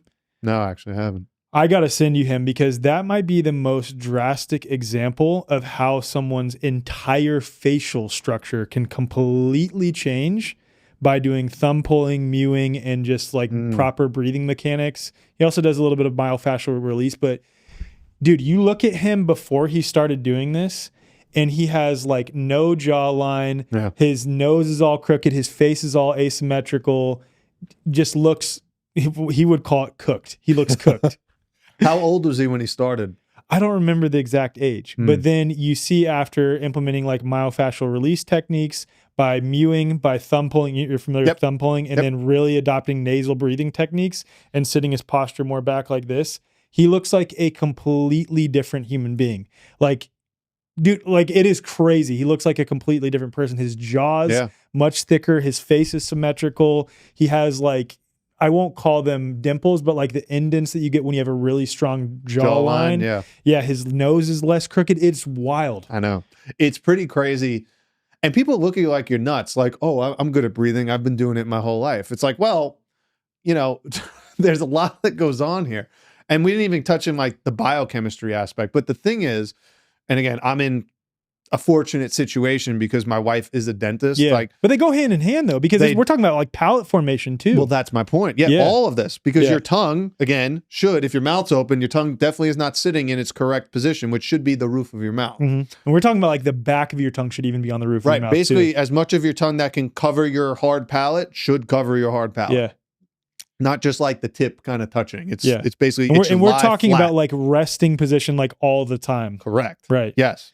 And it's kind of wild because most dentists don't, like they should be, and again, soapbox a little bit, should be like the foremost sleep experts. Yeah. Because they literally go in someone's mouth twice a year for most people. Right. So, but the truth of the matter is like only a small percentage of them actually do it. And when they do it, they're usually using like devices that effectively work like splints or crutches. Does not mean they don't have a place or can't be useful, because if you're not getting good sleep, you need good sleep. There is no way to get around that. People try to drug it and use herbs and supplements, and again, have a place short term, maybe, but you can't replace it. Is one of those things that is irreplaceable. Right. 100%. And I know being a parent does not make that easier. Nonetheless, not, bro. nonetheless. Right. But that being said, most of them will just go to like palate expanders or devices, and again, have a place, but what if you don't need it in the first place? Or maybe are there things you can do that can help further that along if you are going to go that route, so that you don't need it forever? We're kind of like in this path where like we're just kind of splinting and crutching our way through life. And, again, I think those things have a place, but are you going to rely on it for the rest of your life? Right. We're using those tools as a crutch. Exactly.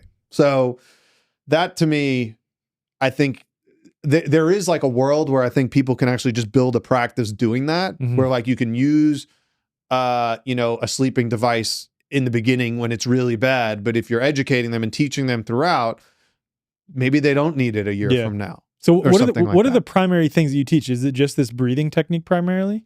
Yeah, and like the exercises that go along with it. So that is there any thumb pulling or mewing involved? No, in this, no. That doesn't mean I don't think people use them or shouldn't use them. It wasn't part of the program that I learned. We'll put it that way. Kylie will like walk by the shower and I'm just like this going for 30 seconds. She's like, what the hell is wrong with you? I'm like, I'm trying to make my jaw stronger so I can shave my beard. Because she says, you have like the babiest face when you shave your beard. Never shave your beard again. Yeah. It's tough once you have it to let it go. I know it is. It is. Where was I going with that? Oh, so you use that measurement, the control pause bolt score. That's like your objective measurement to use to measure progress.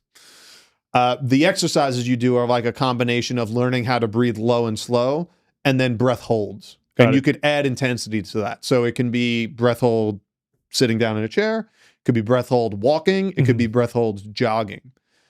And those are the more intense exercises. Usually, depending on how you score on that Bolt score, you can bring in those more intense ones earlier, or you kind of hold off on them until you get to a certain point. And biochemically, what is happening when you get good with the breath holds? The chemoreceptors in your body that sense CO2 levels are more accurate. Got it. Okay. And when that happens, you're able to regulate body pH a little bit more accurately. Is it primarily because you're not in fight or flight anymore? That is a big part of it. Got it. I don't know if like one's more than the other. They kind of go hand in hand. Like you can't separate them. Got it. I guess is my point. Yeah. And pH is kind of like an interesting thing. I don't know if you're familiar with Jerry Tennant at all. I've heard of the name, but I don't know why. He's a medical doctor. Okay. It has kind of like an interesting philosophy. This is completely separate, slight tangent here. But his concept of pH is it's actually a measurement of voltage in the body through a solution instead of, say, through a wire. Bro, that's what I've always thought with respect to pH, because it goes hand in hand with negative charge or positive charge, in my opinion. And how he scales it is effectively wild.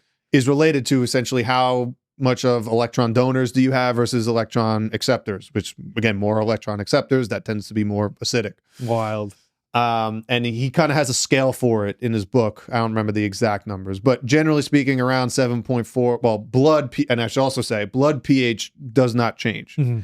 It's 7.4 plus or minus 0.05. And if it's outside of that, you're dead. What he's talking about is cellular pH. Mm-hmm. So voltage across a cell membrane. And I know cell membranes is a whole nother rabbit hole, but across a surface, whatever you want to call it, you can measure. Right. I say cell membrane too, dude, because I talk about it within the construct of like fourth phase water, and I say we likely have this, we probably have this, we might have this. My opinion is this, but Yeah. So regardless, we do know measuring voltage is measuring a difference of electric potential across something. Right. So there's something that's getting measured. Right. And if you go into like the positive side, those are your electron stealers, more acidic.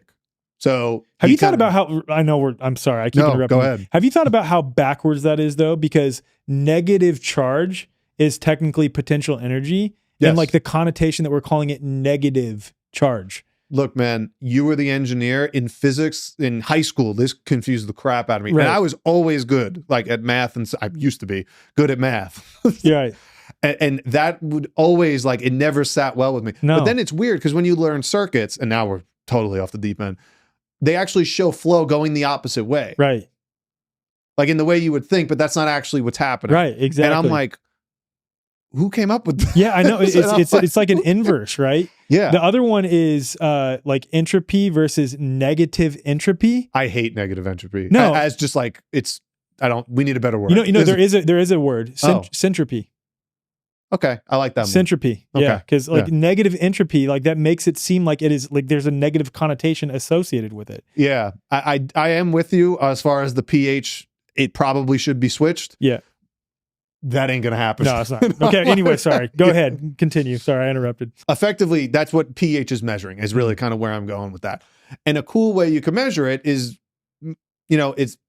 it's a rough measurement, so I wouldn't, take this to the grave because we were talking about, labs and stuff earlier, but anyone can buy litmus paper and, either use it as a saliva test or a urine test and get a rough gauge of where you should be. Mm-hmm. Now, like I said, your cell pH and blood pH should roughly be around 7.4 on average. So slightly alkaline, a little bit more negative, if you will. Mm-hmm. Again, I know. Yeah. But when a urine pH should be around 0.8 units lower, so around 6.5.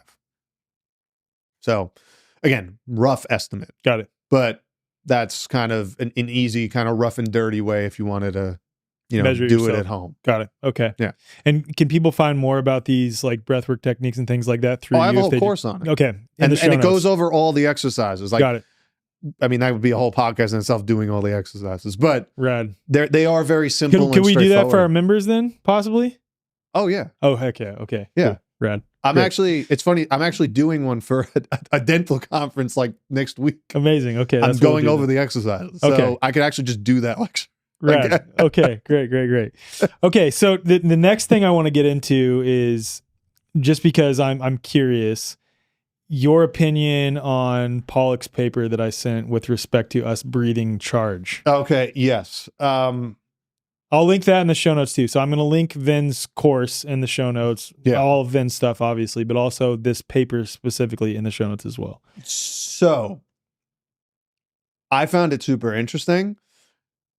The biggest problem I have with it has nothing to do with actually what's in the paper. It goes back to what we were talking about earlier. It's like, how do you explain this to someone this is completely foreign to? And I don't have a good answer for that. Right. But when you consider the fact that, like, the pores aren't necessarily big enough for, say, an oxygen molecule, we think, to go through, or a CO2 molecule to diffuse to. Rather, they're effectively just electron acceptors and donors, and the electrons are what's moving back and forth. That actually does make a lot of sense to me. Because, again, that's going to be permeable through a membrane. We're not going to have any issues with size or anything like that as far as getting through. So again, that's one of those things I learned in school. How does that happen? Like, I see it, I understand the diagrams, but it, like, something was kind of like something off about it.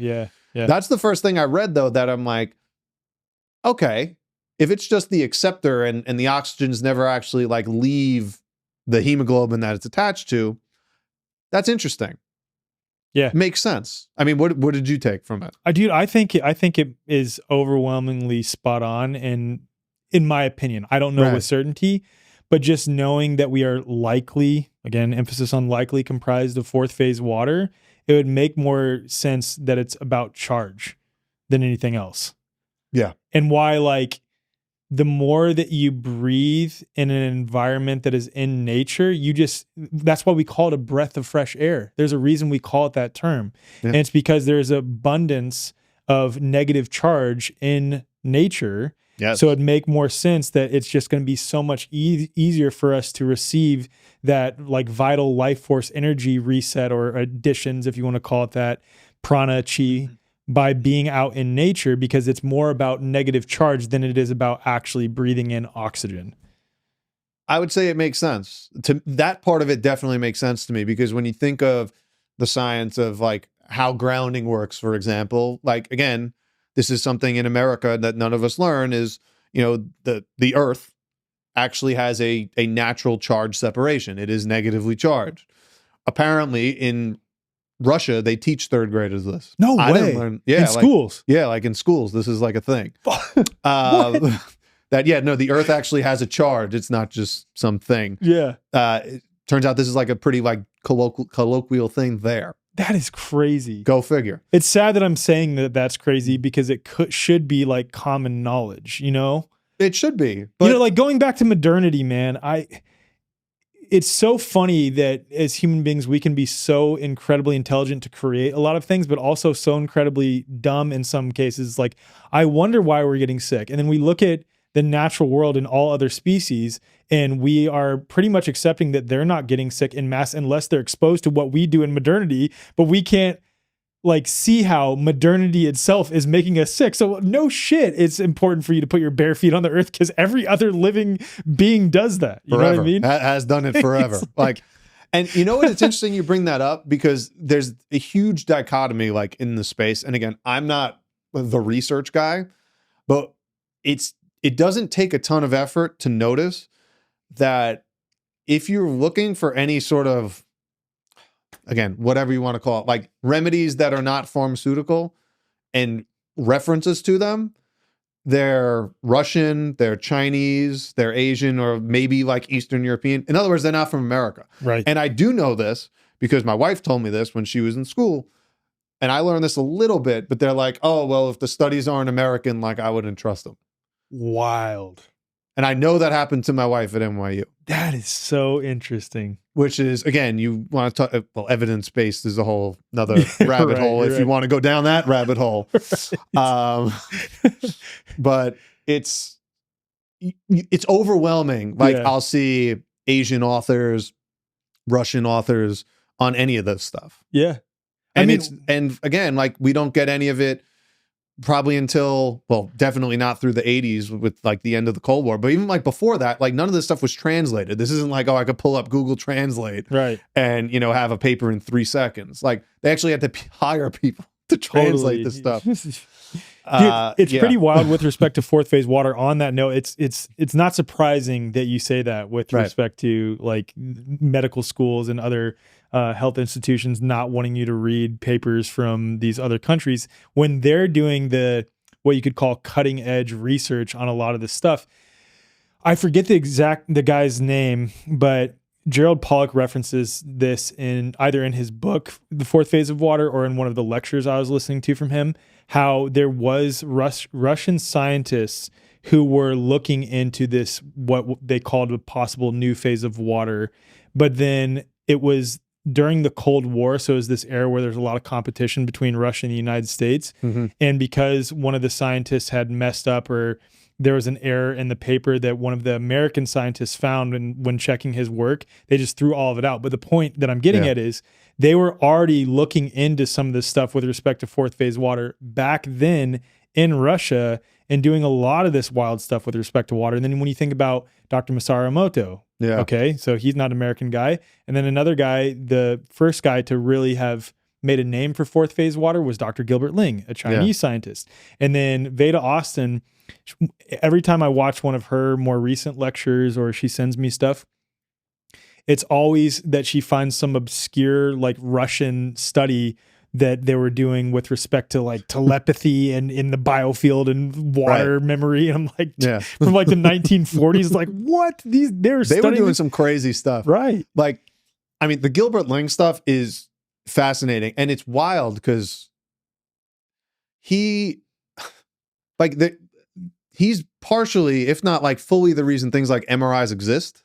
I didn't know that. Yeah, because like that's how they got somebody that like took his research and like used it towards that. Yeah, I know he doesn't get credit for it. Yeah, of course not. So like his stuff is actually like used and practical, but like obviously not accepted. Yeah. And like when you read it, like what was it called? The auto induction hypothesis or something? It was something induction hypothesis. Yeah. I've read it. It's like 40 whatever pages. And it's kind of wild, like seeing him go through some of the math, and it's like, oh yeah, this is like impossible. Like this cannot happen as it's shown as far as biochemistry. Like there has to be something else, or I should say, ATP is doing something else. Yeah, right. And for those who don't know, I guess I'll give a little bit of background. So Gilbert Ling was a scientist in the 60s. He challenged kind of the concept of ATP being the main form of energy in the body, which I was taught, you were taught, still is taught, is the energy currency of the body, ATP. And Gilbert Ling literally ran the math and said that is impossible. Yep. Like mathematically, this cannot happen the way we say it happens right now. Yeah. And even like it can only power, I think like 20% of everything. And that's assuming like you're basically in a coma, like nothing else. You can only get 20% of the way there. So he had this alternate theory that ATP isn't actually doing anything or isn't an energy source. What it's doing is actually changing the way proteins fold. Mm-hmm. And so for anyone who knows how enzymes work, essentially if something attaches, it changes the shape. This is where Gerald Pollack's work comes in, because all proteins are polar, meaning that they have a positive and negative charge to them. And we know when water is polar, it gets close to that. Now you can create a basically mode of communication. I know you've had people come on here and talk about this stuff, so I want to relitigate that. It's always good to touch on it again. Right. Always. And since, we are essentially a body of proteins, mostly, they're going to have a charge to them. They create a basically fascial highway system that we can communicate at the speed of light, which is faster than nerves can, at least going through nerves. Now, interestingly, one of the other scientists I want to bring up is Robert Becker, who, when he was doing his studies with salamanders, when basically, again, I got to take a step back because I'm jumping in the middle of something. This is rad. This is good. It's good. So Robert Becker was an orthopedic surgeon in Syracuse in New York, and was really into regeneration. So for those who don't know, bones, unlike really anything else in the body, well, minus a few things, in the body, don't actually heal when they fracture. They actually regenerate. And there's a difference between the two. So healing is kind of just repairing. Maybe you lay down some scar tissue and you're good to go. Regeneration is actually the breakdown of whatever was broken and then the rebuilding of brand new bone. So bones don't actually heal. They actually create brand new bone when they reattach to each other. And he was super interested about this and wanted to know why this happens. And more importantly, why doesn't it happen in other tissue? Turns out humans also can, if you like clean cut the tip of your finger off, you can actually regrow the tip of your finger too. That's kind of like a side fun fact. I mean, that's yeah, badass. That's amazing, dude. But what he did notice is certain other animals did have this ability, primarily salamanders, which is what he did most of his research on. And they regenerate to the point that, like, unless you artificially like create an environment that induces cancer, they cannot get cancer because they regenerate at such a fast rate. And what he was looking for was, he thought, so since knowing that if I were to cut a salamander's arm off, it's going to regenerate, he thought it was a nerve signal. Like the nerve was, something with the nerve was going to send a signal, okay, I need to regrow an arm. And it doesn't. What he found, though, was not that. It was actually the fibrous tissue around it. So now think proteins again, fibrous tissue, a sheath essentially that is around the nerve. That's what was carrying the signal to say, hey, we need to reform an arm and an elbow and a hand, or the salamander equivalent. So, and it sounds like a subtle difference, but it is a major difference when we're talking about communication in the body. This is now completely hypothetical, but I do think that's actually partially how chiropractic works too. Like we're taught, because they use this kind of what he called a perineural system. So in other words, peri around the nerve as part of communication. Because even with like the concept of reflexes, which with reflex arcs traditionally, you know, the most common was the patella reflex where you hit it and you kick out. You know, we're taught that the signal goes to the spinal cord, but it doesn't go up to the brain. It actually goes right back out. It's essentially like a short system for a reflex. That's what we're taught. Some of the hiccups with that is that even with longer nerves, you still have to let go of certain neurotransmitters and they need to be picked up. So there's gaps. It's not one system that goes all the way and it's one nerve. It's multiple nerves, and the nerves communicate supposedly with neurotransmitters, which have to be released and then picked up by the dendrites on the next cell. So there's some gap there. So that's why we know roughly nerves, I believe, can move as fast as like 70 meters per second, which is super fast, but it's not the speed of light. It's not sufficient to explain what is happening in the body. Right. It's also not the speed of light, which I did the math on this. It's like almost 42,000 times fast. Wow. And we know that light can communicate through water at effectively the speed of light. So, which again is a lot faster. So that can be an answer for how some of this stuff works. So I think there's probably a combination of that. Obviously, the research that these two people are doing are not in the same room, so we're not going to get that answer. It's going to be more kind of putting it together. But it's super interesting going through Becker's work and seeing some of that. And his later work is even more interesting because he talks more about like meridians and how they work and stuff, and was doing some of that work. Wow, to provide like verification of the meridians. Right. So he was finding that areas where meridian points would be have higher amounts of activity. They had more of like an electrical charge than a random area. And we're talking about like in the traditional Chinese medicine approach of meridians. Wow, yes. That's amazing. So, wow. What, dude, it's like there's nothing new under the sun, and all these things that quote modern science is discovering are things that these ancient indigenous medical and health traditions have known for thousands and thousands and thousands of years. Right. And it's interesting because we were talking about the Cold War type issue. Becker, I remember, was saying in his book, and by the way, if anyone's hasn't read The Body Electric, I highly recommend it. You do need a little bit of like a science background for it. It's probably not like a beginner book if you're a straight beginner, but it's very interesting. Yeah. But he does comment like, you know, getting Russian information was a headache back in, you know, the 60s when he was doing this work. So And again, especially because he had to go through translators at that point, and they didn't have English versions of this stuff. So yeah, it's wild.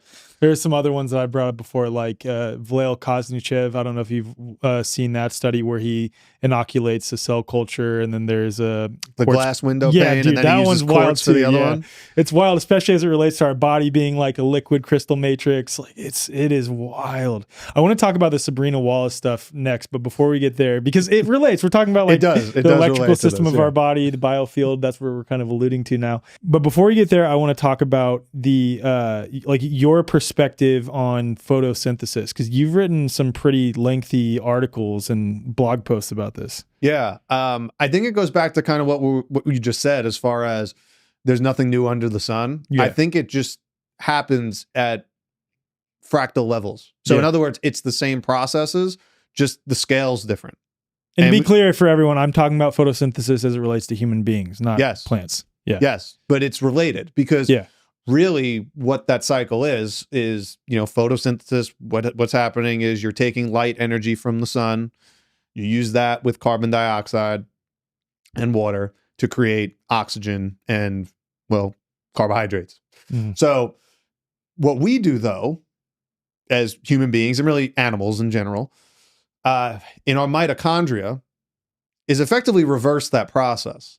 And I know I learned this in like third grade, but I never actually like looked at it that way. Yeah. Like, oh, this is actually just a reciprocating process. Yeah. Like it's the reverse process. Definitely never learned that we do anything related, even in the realm of photosynthesis. Right. Or actual energy for the body, potential energy from the sun. We've never been taught that. And there's a lot more parallels to it. So even though it's the reverse process, so we take in oxygen and give off carbon dioxide, again, constituents based on what we just talked about. So, but whatever you want to call it, we give off positive charge and take in negative charge. Yeah.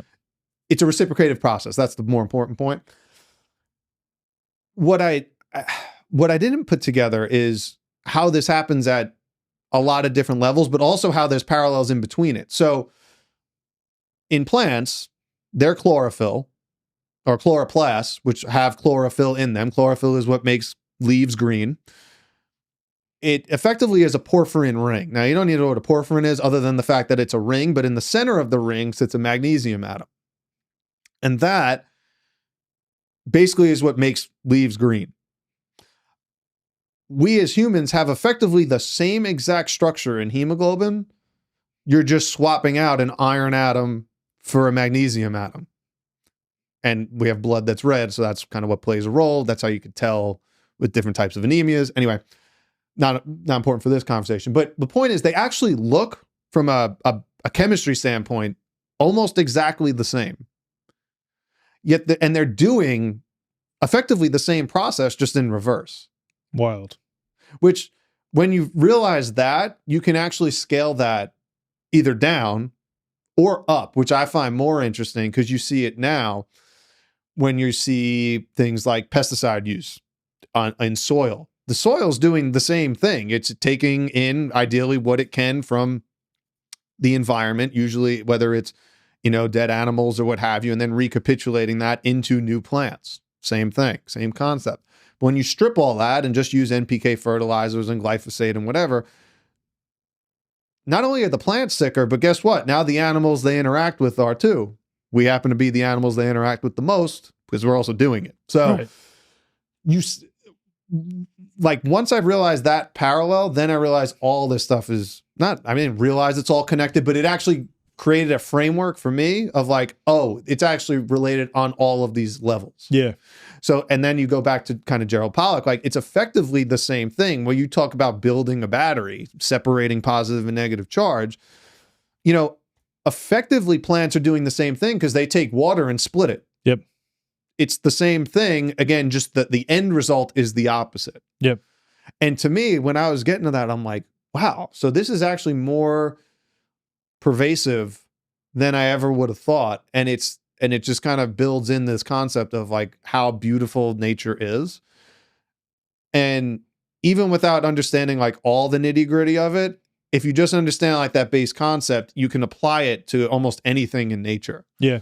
And to me, that was super eye opening. I'm like, I just got to like write something about this. Dude, yeah, it's Because amazing. it's like, man, it's crazy. It's crazy. It's crazy. I mean, but it makes so much sense, and it makes it more, I don't know, accessible to people who are obsessed with like the scientific, so-called scientific and body-based supposed mechanisms of how things work. Again, I say supposed because we don't know with certainty, but the point that I'm getting at is of why it is so important to get back in the sun and put your bare feet on the earth. Yeah. It's like, no, we actually receive energy from this. It's not just, it's nice to, it feels good on your feet to put your Right. bare feet on the grass. Like, Yeah. no, this is literally essential for your body. Right.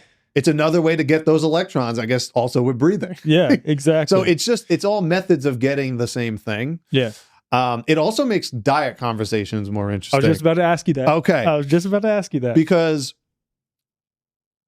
okay, I know where I'm at with it. I think we already talked about this a little bit. So I've been like 100% plant-based for like 6 years. But Yeah. and I didn't put a date on it. I didn't say, okay, this is the day. It just kind of happened. And you're also not one of the people on either side of the diet spectrum who's a fanatic about it and like gets pissed if people are eating the opposite way of you, which I really appreciate. Yes, but I will say, so there's context for some of that. Yeah. So what I will say with some things is there are patterns. Mhm. And what I notice is, I don't want to use the term like mitochondrial health. It's super catchy now, Mhm. but clinically it kind of means nothing because everything has mitochondria. So like, it's not like, you know what I mean? Yes, I get what you mean. It's important. But if we actually take the nutrition standpoint, like if we go back to the bro fitness framework, where, it's all about macro counting and calories and carbs, fats and proteins and intake. And like, when you actually understand the biochemistry, and this is a huge grain of salt, because I know this is kind of where we're going, but the ultimate product is really, you take either carbohydrates or fats and they get turned into electrons. Mhm. Proteins ideally don't. If you're getting to a point where you're breaking down proteins, you got bigger problems. Mhm. So, because now you're talking about literal tissue breakdown. Yeah. That's like literal starvation mode. You do not want to do that. Right. So, whether it's more of, it's almost kind of like, I don't want to say irrelevant because you don't want to negate either one. That's why I do tend to have. When you say irrelevant, you're referring to diet right now, though, right? Right. Yes. Right. Yep. Right. Yep. It's more about, well, the quality is the bigger part, the Totally. soil health, things of that nature, because that's where ultimately that stuff's coming from. There are some caveats to it. So like if people do 100% cut out, say like carbohydrates, they do have problems in the long term. Mhm. Usually it's adrenal issues. And then they have someone selling you an electrolyte supplement. And it's Totally. like, yeah, that's And do you think in some cases over the short term, like doing, let's say, when you're cutting out carbs, we're talking about more of a ketogenic style approach, and there's variations of that, that because you're facilitating ketosis, which is burning your fat stores, it can be good for you possibly in the short term. Yes. Yeah. But you know what else is ketosis? Just fasting. Yeah. Exactly. So you know what I mean? So like Totally. I mean, I did again. Yeah. You did a 15-day water fast. And the reason I'm saying that is because, like, I've said this every freaking episode, man. It's either I bring up Dr. Edith Veda's work, Eileen's work, or my water fast, or all of them. Anyway, when I did my water fast, yeah, you go straight into ketosis, and it does the same exact thing, and you don't even have to do an extended water fast either. Yeah. So there's two things, because I'll get on the vegan side of it too, because there are problems there that people on social media love to bash on, and some of them are relevant, some of them obviously miss context. So I'll go the keto side since we started there. So bigger issue there usually is like adrenal issues, skin issues, usually energy issues, and then guess what? They're selling you some sort of electrolyte supplement because they're cutting out the things that you would normally get that from. It's not that complicated. We don't need to pretend it's more complicated than that. That's a big one. Similar kind of like with carnivore, which is kind of like that to a super extreme degree. Yep. Do I think it could be helpful short term? Yes. But I find you cannot do it long term and not have an issue. Like if it gets even to Paul a point, Saladino recognizes that now. yeah. Well, I'll save something for that. Okay. The problem with that though is, and that's the point, like it's okay, one, to be wrong, and it's also okay to do something like short term if you have an intention and a goal for it. With that, I would say I probably wouldn't do it for longer than like 6 to 8 weeks. After that, it's going to become tougher, and you you seem to alter the microbiome enough where like eating a piece of lettuce becomes a problem. And then it becomes, oh no, the lettuce killed me because of like, whatever. Right. My favorite is the spinach and oxalates. And it's like, no, that's not what happened. Like we talked about the exercise parallel, like with chiropractic, kind of reintroducing that. It's the same thing with the gut. Like you can't cut out all fiber indefinitely and then expect to start eating it and have no issues. Like you have to rebuild. And then you blame the fiber, thinking that the fiber is wrong. Daniel Roitis, I don't know if you're familiar with him. He wrote Can You Catch a Cold, which is an incredible book. He's also done a number of webinars, which I really appreciate lately, basically analyzing the claims of various people who are proponents of the carnivore diet. Like, how can you make the claim that herbs are bad for you or that these plants are bad for you when human beings have been eating them? It's idiotic. Human beings have been eating them for thousands and thousands and thousands of years. Yeah. It's absurd to make that claim. The funny thing, and I'm done after this, as far as like the carnivore or like ancestral part, is like we pick a very specific ancestral time as that's the ancestral diet. I know. It's like, well, what about before fire? Was that not ancestral? Yeah, I know. Like, what were they doing then? I don't know. Like, totally. So again, I'm done with that. Yeah. Off that. Well, I have one more thing to say on that actually though too, is like when you talk about, I will say this, it is interesting, like looking at Weston A. Price Foundation and Dr. Weston A. Price and looking at diets that have been eaten across culture, across civilization, and the ones that did consume animals that still had longevity with respect to their health. One, they weren't only just consuming animals. They were eating a lot of root vegetables and things like this as well, eating sort of a full spectrum, eating local, eating seasonally. That's another piece of it too. But they were consuming all parts of the animal. That's the first piece. And then the second thing is, like when you look at the Hadza people in Africa, because people that are in the carnivore space will sort of like... That's their people, as far as that's what people they cite as this is how it works. Those people also eat a lot of root vegetables. Though. Right. When they don't get a hunt, they're eating tons of root vegetables. So it's not that they're only eating meat. I know. So that's a big part of it. The other part, and this is where the Weston A. Price thing confuses me, because I've read the papers. And like the only clear thing I took from that is that effectively the more modern you become, the sicker you get. Right. So it's not necessarily like, oh, this specific food did this or not. It's no, the more processed and the more you subscribe to modernity, the more you get. Totally agree. The also interesting point is Price was a dentist, in like the 1930s or whatever. You think he's doing these exams in a dental office? He's doing it like outside, right? Where these people spend 99% of their day.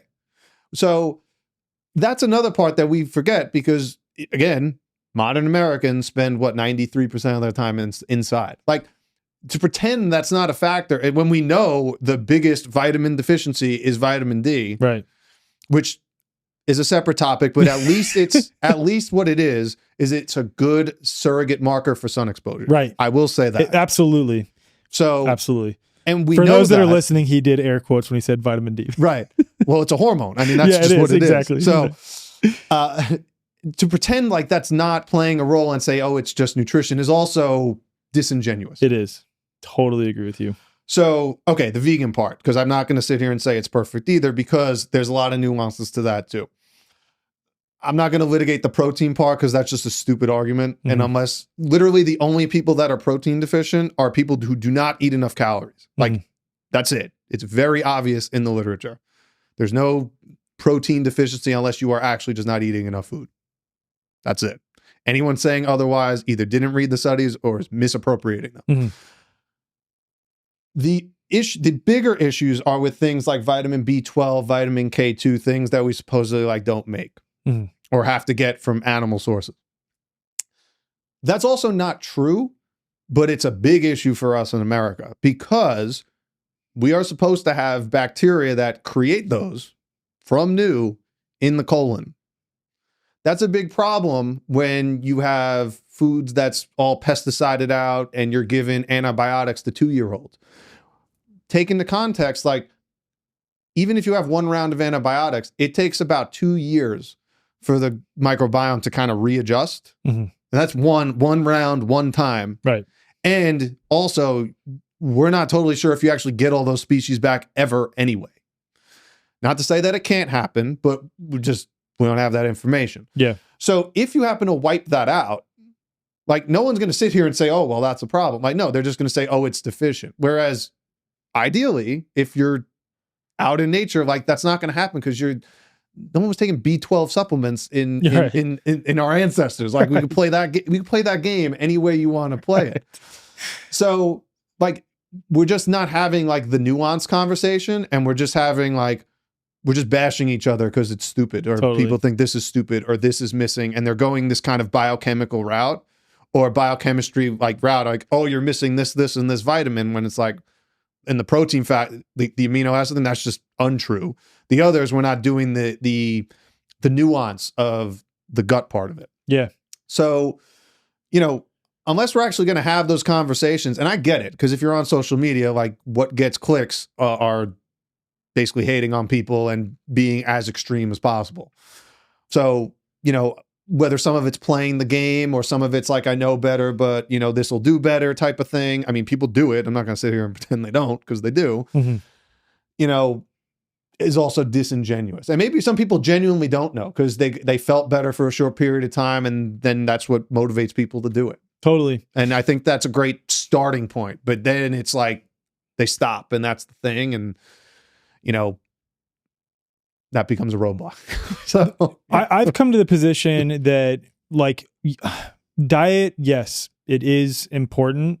And my whole thing now, because I used to like think specific diets were the way that all human beings are supposed to eat. But now understanding the role of water and light and charge, and having my own direct experience with fasting for an extended period of time, not getting hungry, but still having an incredible amount of energy while fasting, being like, oh, do I actually really like need any food at all? Is breatharianism legit? And then looking into that and like, okay, there are people who are verifiable breatharians that have been studied in isolated context.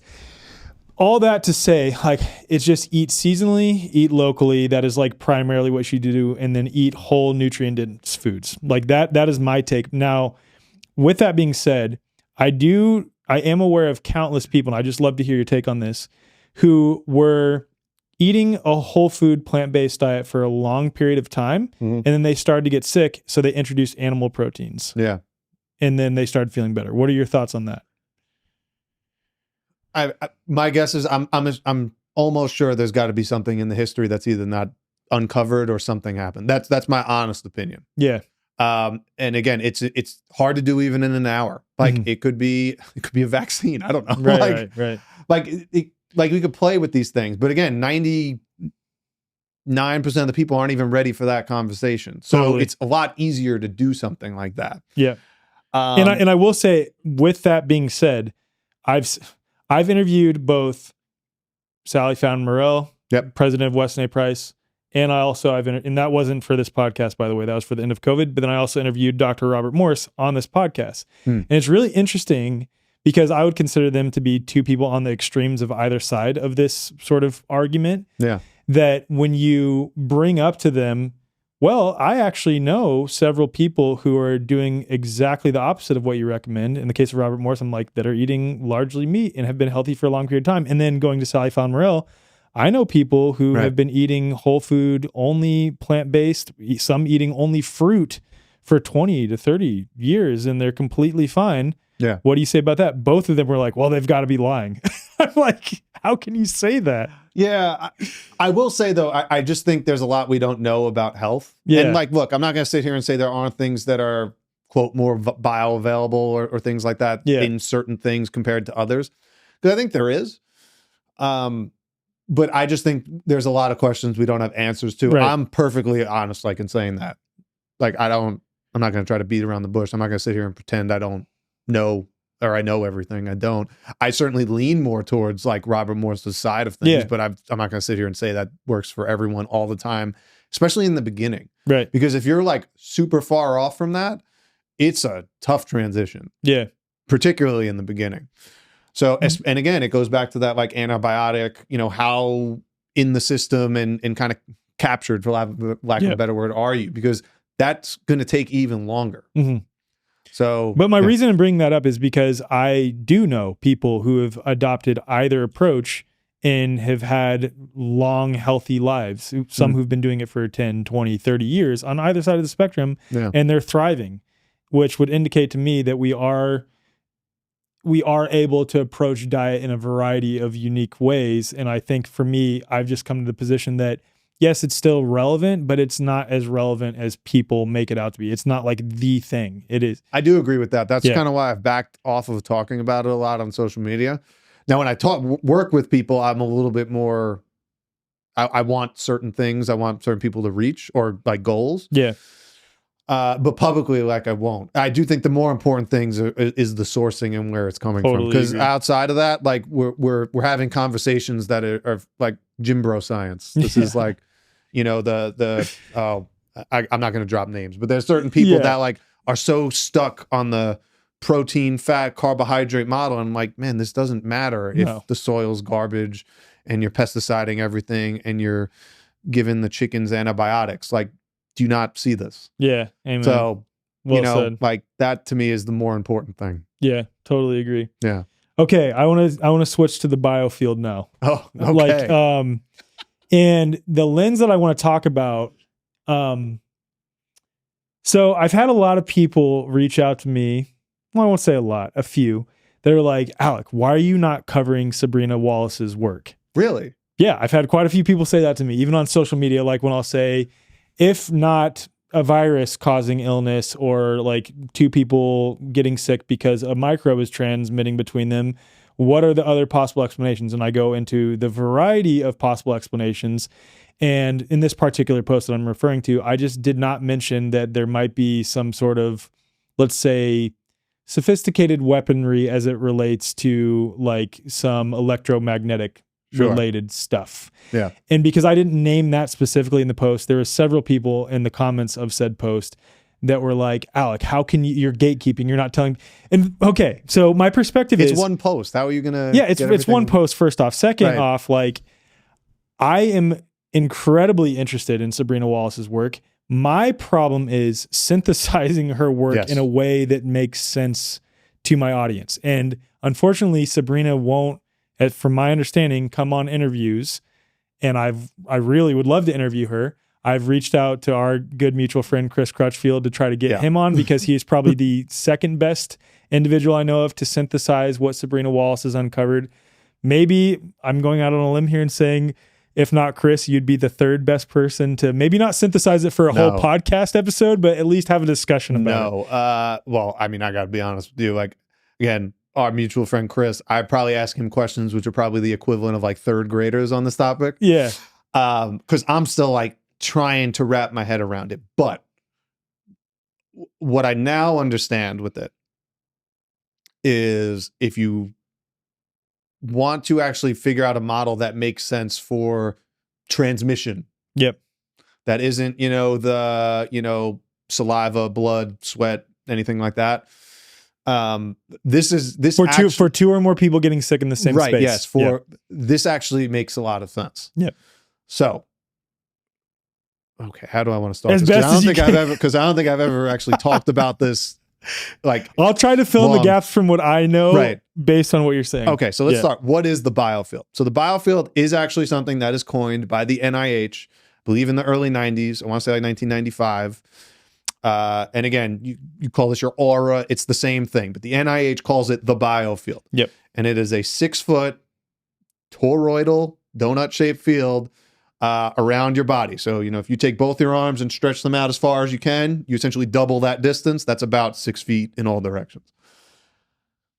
We know that it is perpetuated really by the heart primarily. The heart primarily perpetuates your biofield. It's about the electromagnetic field that it emits, which is this biofield, is about 5,000-ish times stronger than your brain. And that's probably because it's just constantly churning. That's, at least as far as I understand it. Especially because the heart is a vortexing device rather than a pump, which is like so cool as it relates to creating a toroidal field. Oh yeah, good point. I didn't put that together. Dude, so yes, it's you're wild. right. Yes, if you're vortexing that makes more sense. Creating this 6 foot in all directions toroidal field. Yeah. What that means is then, maybe you've experienced this, if you're walking on the street, you can almost feel someone coming behind you, something like that. You walk in a room and, you know, someone walks in and they're, you know, pissed off about something, you can feel that literally, that it is an actual sixth sense that you have. We don't call it that. In fact, you're told you're crazy sometimes. Yep. Now, generally, I think like anything in life, people are more tapped into it than others. In other words, it's a sliding scale. You know, not everyone is an NBA basketball player. Only a certain amount are. It's the same thing. Like, but also I think it's trainable. So in other words, you can get more in tune with it. I'll give an example. I brought this up on a number of episodes. Yeah. An example of training that would be the ability to read blindfolded, which I've witnessed for myself. That is an example, in my opinion. I'm not claiming to know everything that's going on metaphysically, of being able to tap into the senses of the biofield in a unique way in order to perceive something, in this case, words, colors. And I've literally seen it in action myself.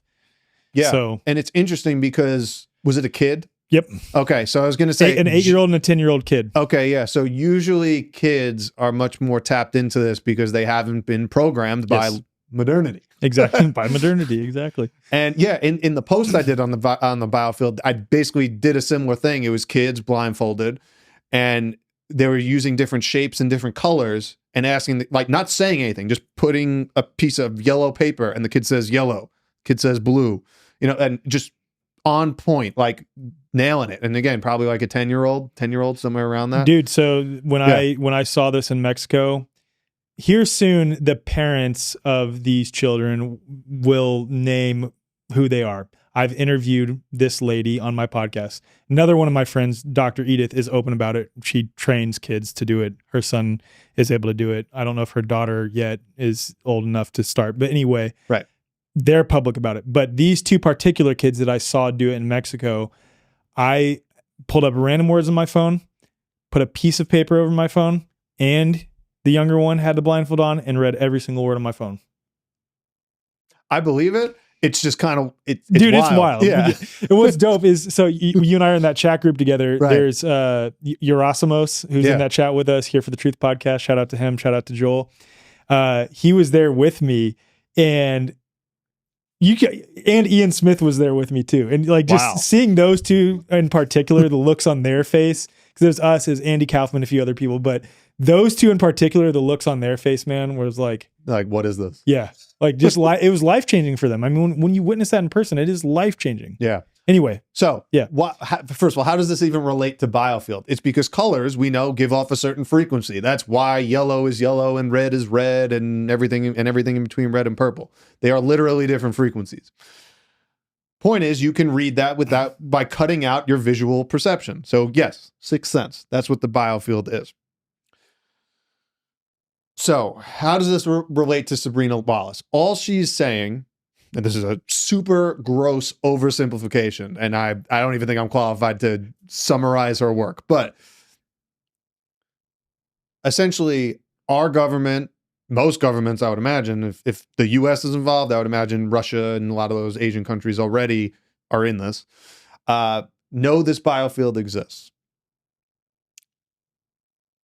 It's coined, and what we can do is actually tap into it with certain devices. Now, I think the first way around this is with wearables to make that easier. So what does that mean? That's like your Oura Ring, that's your Apple smartwatch, that's your cell phone.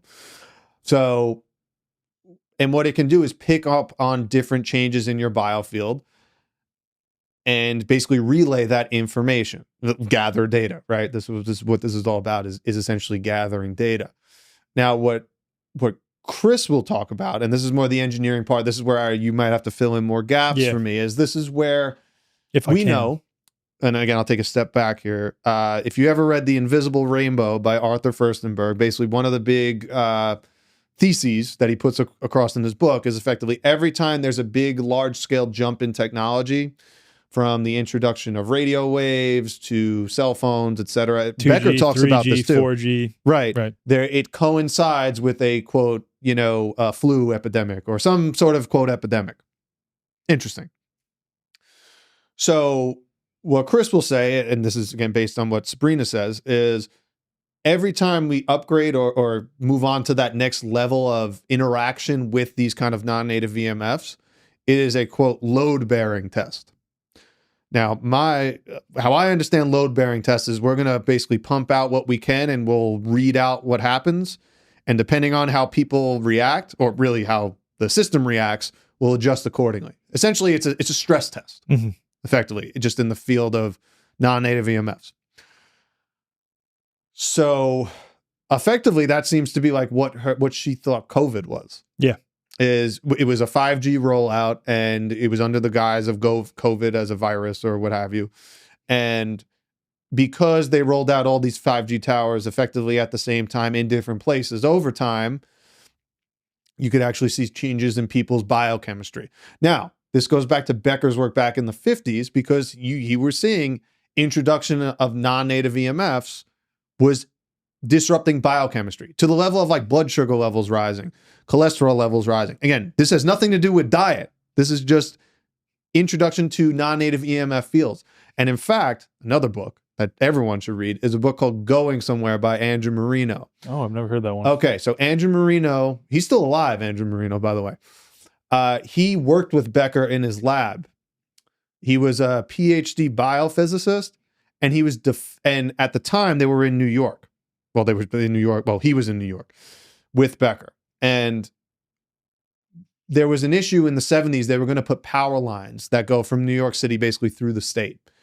And what they were finding is like these power lines actually emit non-native EMF fields, and the people that live closest to these power lines have negative health impacts. It didn't go well for Becker. And Marino got so pissed off at this that he actually went to law school so that he can start defending these types of claims in law, like in the courtroom. Wow. So he is technically a PhD JD. Wow. Talking specifically about non-native electromagnetic fields. So if you don't think like it's an issue wearing like an Aura ring, they were doing this with power lines back in the 70s. Wild. And they were seeing these issues back then. So they carry a massive amount of power because, I mean, you imagine how far. They're interacting with your biofield. When that happens, that interacts with your biology and your chemistry in a variety of different ways. That's effectively what Furstenberg talks about in a lot of, again, Russian studies, talking about changes in, again, blood sugar issues, cholesterol issues, heart issues. All these things kind of came about when these people, particularly when they were looking at workers who worked in areas that were more exposed to non-native electromagnetic fields. In the 50s, they didn't necessarily maybe put the term biofield to it, but effectively now what we know, at least based on what Sabrina Wallace is saying, is, okay, this is actually now that interactable medium. Yep. That makes sense. That actually ties all this together. This also makes sense if you and I are in the same room and we're within 12 feet of each other, you can actually interact with someone even without your consent. Yep. She goes on to have a much more nefarious look at it as far as how industry can interact with it because it's effectively unregulated. And I think what most people don't realize is telecommunication industry as a whole has effectively the same blanket immunity that the vaccine manufacturers do. It's since like 1996, I want to say. There's a good organization that has been highlighting that. We Are Not Sam. My friend Renat Strahlhofer runs that. Right. Showing that they have the same immunity. It's the same immunity. And the safety is the so-called safety test that they run on these telecommunication technologies. It's like a crash absurd. dummy. Yeah. Sam. That's why we are not Sam. Yeah. It's a crash dummy. Yep. It's insane. It's literally insane. So, and then, they think you're a whack job if you talk about it. Mm. So to me, that's the first terrain-based mod. It's not even terrain-based. I don't even know what you would call it. It's an aspect of it, possibly. Yeah. I think it's probably the biggest one, though. Yeah. Because it does directly interact with our environment, even though, well, most adults physically can't see it. Kids seem to interact with it at a much higher level before they get to a certain point. Yep. I would imagine that if you're an adult, you could probably learn it. It would probably be a lot harder. Yeah. I don't know if you can learn blindfolded reading. Both these parents that I know will say that they don't know of anyone roughly above the age of 13 being able to learn blindfolded reading specifically. Mm. But I know other people who have done darkroom meditation retreats, so cutting off some of, at least one of their primary senses, their sight, in order to cultivate the ability to perceive more of the available electromagnetic spectrum so that they can then see people's fields and things like this. Right. I would love, again, I don't know if anyone would do this, but to see if they track these kids who can do this from age 10 to 30. Yeah. And just see, like, do they lose that ability? And to what degree is that due to their environment? Yeah. I guess interesting. Yeah.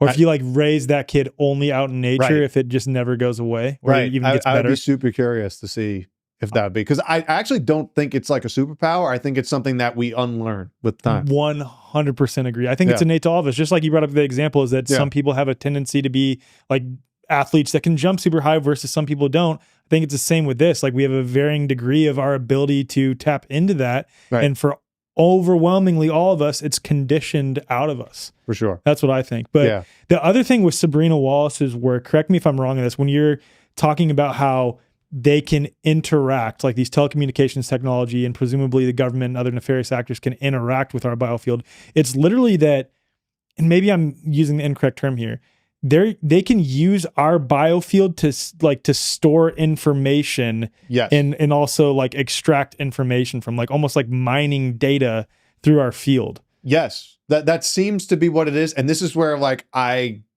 am not 100% there. Not that I don't believe it, I just don't understand it. Yeah, I think so with me too. So like if we take the Apple Watch, for example, like, you know, you could get your heart rate by supposedly measuring either it's like, I forget what it says, like the light sensor essentially measuring like the radial pulse.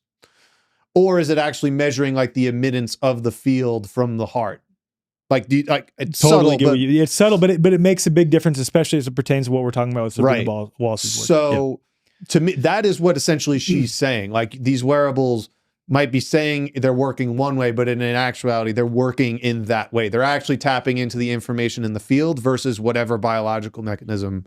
The phenomenon, as the way it's said. The phenomenon that lends credence to the latter to me is when you think of something, right, and then you see it on an Instagram ad. Like I don't even this say has happened it. to me multiple times, bro. It happens to everyone to where it's like a common occurrence now, where it's like, oh, there it is, Instagram. Because it used to be that you would say something and then you would see it, and then they claim, oh, we're not listening to you, but clearly you are. It's beyond that now. It is beyond that. It's beyond that. Like I think of something and then it's there. It's like, what the hell? It's nuts.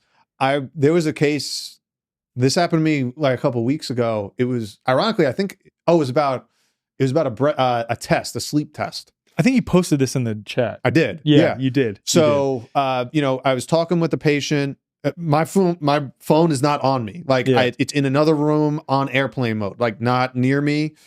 I might have mentioned this type of test. It's called a watch pad. It's not important, but you know, I go home the next day, or it might have been later that night, and I get ads for watch pad on Instagram. Yeah. I'm like, okay, I didn't even mention this. Like, I didn't even it was nothing. Didn't think about it, didn't anything. It just popped up. I'm like, no way. Yeah. It's crazy. It's wild. And there's no other like explanation for that. The voiceover thing or the voice recognition thing definitely made a lot of sense. Like if, you know, you have your phone on you, and I mean, pretend all you want, you know, Alexa's always, I mean, has to always listen to you. How else would it work? That's a way that it works, Right. is it's always listening. Right. But maybe there is this alternate mechanism, and that's effectively what Sabrina Wallace is saying. And the biggest, I guess, slap in the face for her is that obviously no one consented to this. Yep. So and that goes back to like, have you explored like tacit agreement, where you don't, because you don't say a firm no, then it's implied that you agree to it? That seems like how a lot of things, I don't know that term per se, but it sounds like that's how a lot of things work. Yeah, I think so. And that's what I was trying to tell Chris. I think like, I don't know if Sabrina talks about this. Obviously she talks about different ways that you can sort of defend your biofield and make your field more impenetrable or impervious, maybe. I don't know what word would be more appropriate with that. But I think another one is like literally just prayer, and also like focused awareness. Like, I do not consent to what you're doing. You have no right to enter into my field. Yeah.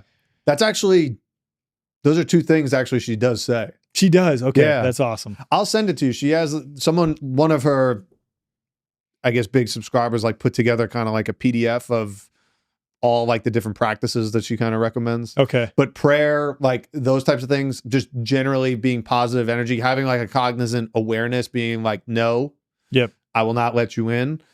are actually things that she does. Good. So, okay, yeah, that's yeah, good to you're know. on. Okay, Yeah. that's good. I'll link that in the show notes too. There's going to be a lot of stuff in the show notes on this one, all across the board. Like You're gonna have to send the me a foundations of list, 'cause I don't know. chiropractic. Like, Yeah, you're gonna have to send me a list because I don't even remember all the things. it's great. It's great, dude. I knew it was going to be like this though, too. I'm like, we have so much to cover, and it's flowed well, so that's good. Yeah. But with my whole take on the Sabrina Wallace thing though is I do think that a lot of what she is referring to is happening. And granted, like I have not watched the whole thing. It's primarily me watching Chris synthesize it or hearing Chris synthesize her information. And I'm glad to hear that Sabrina is indicating that you don't need to be in fear over it. It's just that she's trying to raise awareness like, hey, this is the big thing that they're trying to distract you from understanding that there's these frequency-based sort of weapons, let's call them what they are, that are interfering with and interacting with in, let's say, your field, but then also causing these ill health effects in you. And I think it makes sense. Right. And when you have the telecommunications issue and things of that nature, like, you know, now the hot topic is vaccines, and it's great that there's awareness about that and it's growing, but this is a much bigger issue and it's already permeated everyone. Like there is, so, and again, I'm not trying to sit here and be like doomsday about it, but that already is. I mean, this would not exist without any of this. So, you know, there is a cost and benefit to it, but there's also no consent and no information on it. So that's where, you know, if you want to do it, great, you should. And I think you should do whatever you want, provided you have informed consent. Right. And the solution to it is, again, to really hone in on internal health and get out in nature, like distance yourself, use modernity for, you know, things like this. This is great, but limit your time in modernity. Like be very aware of how much time you're putting your bare feet on the earth, getting sunlight, these like very, very simple basic health things that I think even in the holistic health space, a lot of people severely overlook. They jump to supplements, they jump to devices, they jump to things like this instead of just getting back to nature as the primary thing consistently. 100%. Yeah. It's that simple. Yeah. I knew you're on the same page with that. It goes without saying. Hey y'all, I'm here with Melissa Kupsch from Remedy Academy of Homeopathy. We are so stoked here at the Way Forward to be partnering with Melissa and Remedy in order to spread the message of homeopathy across the world and also to partner on the eventual development of healing centers across the United States. People are pretty quickly coming to realize that frequency is the future of medicine. We are witnessing the great resurgence of homeopathy right now. We're really moving away from that suppressive medical model. Whether it's for eczema, asthma, hormones, fertility, anxiety, depression, trauma, whatever it is, it all starts as energy in the person's field first. If we change our field, we can completely change our life. Our 2-year academy is open worldwide to anyone who wants to become a homeopath. We've got 5 lecturers and we currently have over 500 students enrolled, which is record numbers in our field. A career in homeopathy is amazing for anyone who wants flexibility in their work and who wants to be valuable in creating this new world. We have stay-at-home parents enrolled. We have ex-medical professionals, grandparents signed up who want to learn how to heal their grandchildren and pass on that invaluable knowledge. We even have husband and wife teams. So my husband enrolled in the course with no prior knowledge of health as a background, and he is loving it. Kylie is also enrolled as well. So my partner is, and she's so stoked to become a homeopath and to be helping to spread this message across the world. The thing that we hear from so many of our students is, I found my thing. Homeopathy is the key. We harness frequencies from nature and we alter the field of all creations. So if anybody wants to join us or they want to know more about it, they can visit our website. Yeah, and all that information will be in the show notes. So if you want to learn more about Remedy Academy, also RMDY Collective, also some of the homeopathic products that they have, please just head to the show notes. All of that will be listed there. At this point in history, community is essential. And as the world shifts in ways we never imagined, finding spaces that foster true connection with like-minded people is more important than ever. Join us this year for our 3rd annual Confluence Festival, May 7th through the 12th in Bandera, Texas. Confluence is a transformational gathering where a like-minded community comes together on a stunning regenerative farm just outside of San Antonio, offering the perfect opportunity to connect deeply with nature, paradigm-shifting knowledge, and one another. With multiple offerings running simultaneously, Confluence features a dynamic mix of lectures, workshops, live music, movement classes, and more, covering topics from circadian biology and consciousness to dome building and regenerative agriculture.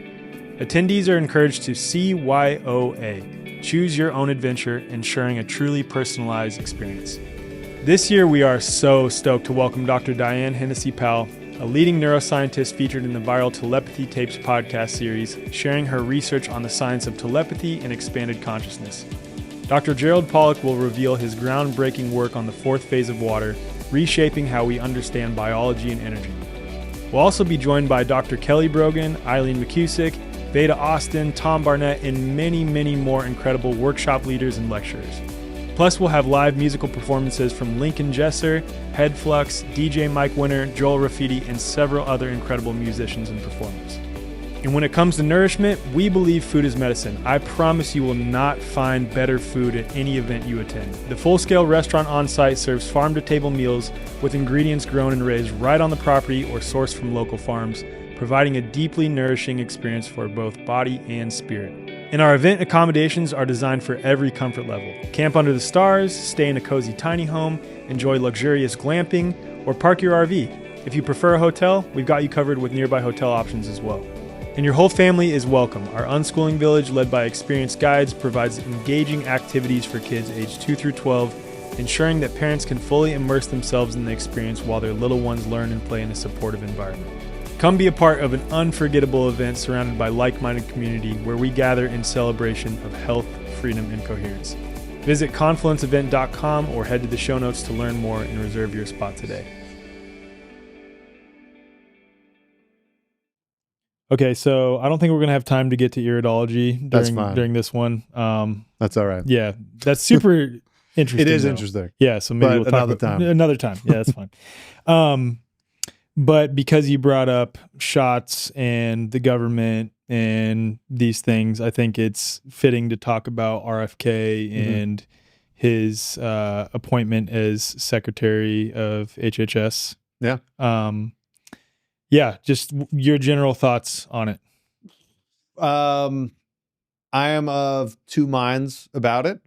I'll say this because I don't really care, and I think people should know. So, not that it matters, but I've never voted up until this election. So I'll come in like with some background that like, oh, I'm more left leaning or right leaning because I've literally never voted. Like I have certain opinions on certain things. Some are more left leaning, some are more right. I think that's what most people are anyway, absent of maybe like one or two things they're super passionate about. Mm-hmm. I think most people, if you really sat down with them and had a conversation, are more center on 90% of topics. Totally agree. Anyway, be that as it may. That being said, the reason I have not voted at any point up until this year is because I haven't, and honestly still don't, have any confidence that the government's going to do something that's going to impact my life in a major way. I do think it can be done on like smaller levels, local levels. I think it can happen. Totally agree. But on the big level, I was having this conversation with Diana yesterday. I was like, because both of our parents are super into their sides. And I'm like, am I crazy? Or like, are all these people just super passionate about people they never met and don't care about them? Like, I can't be that nuts. And obviously she's on the same page with me about it, but she's like, I don't understand it. And I don't either. I don't know if it's like an older generation thing, but we also have people in our age bracket that are that kind of, and it really is wild if you look at it try to look at it more objectively. Like, it is nuts. I never understood it. Yeah, it's wild. It's just an outsourcing of power. So, and I know that. So like, but knowing that the process is probably not great, I was like, you know what? If there's ever going to be a chance that something positive might happen in my lifetime, this is the best chance I've seen. So I'm going in with super low bar of expectations, but I want to do it not to vote for Trump because I do not care about him, although he's definitely more entertaining than the alternative. I've said the same thing. I agree with that. But I'm like, look, RFK might have some positive impact. And if there is a positive impact, great. If not, well, that was probably the most likely scenario anyway. Yep. But let's see. Like, I want to just see it. And I did it more as like a spectator. As I mentioned, kind of in our group, we saw within 48 hours, we did a massive shift from, vaccines. And I think that thing is still getting pushed out. And that's going to play its course for years. I don't think that's going away. But like, this is clearly being done under the guise of ushering in a big tech, big AI switch. And that was confirmed within 48 hours, literally, of bringing in 500 billion towards AI infrastructure development in the United States, and then also what was it? Project Stargate. Stargate, which is building AI vaccines in 48 hours. So remember all those vaccine studies that have control groups? Right. Oh, right. They don't exist. Well, guess what? Now there's none because they're custom made to you. Right. Like it is by an algorithm. How exciting. In 48 hours. How exciting. Right.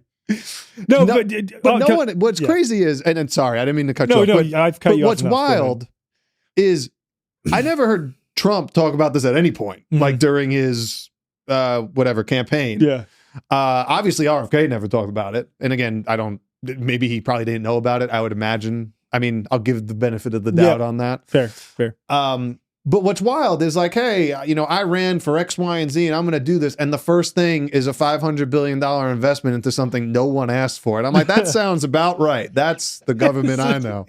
And I'm like, and it's just like, oh, so this is like, look, people have different opinions on RFK. Is he like a plant, or is he genuine in what he thinks? And now my opinion is that doesn't matter. He's just the front man for this to usher in something that clearly no one asked for. Whether he's being used for it or not, that's the end result. That is the end result. Yeah. So whether he's genuine or not about it at this point clearly doesn't matter. He's just the target for this conversation to maybe transition a little bit away from big pharma towards more big AI, big tech. Yep. And that seems, blatantly obvious. Yep. So, I don't know if it's a better situation. I do think like there's going to be some positive that comes out of it. I actually do.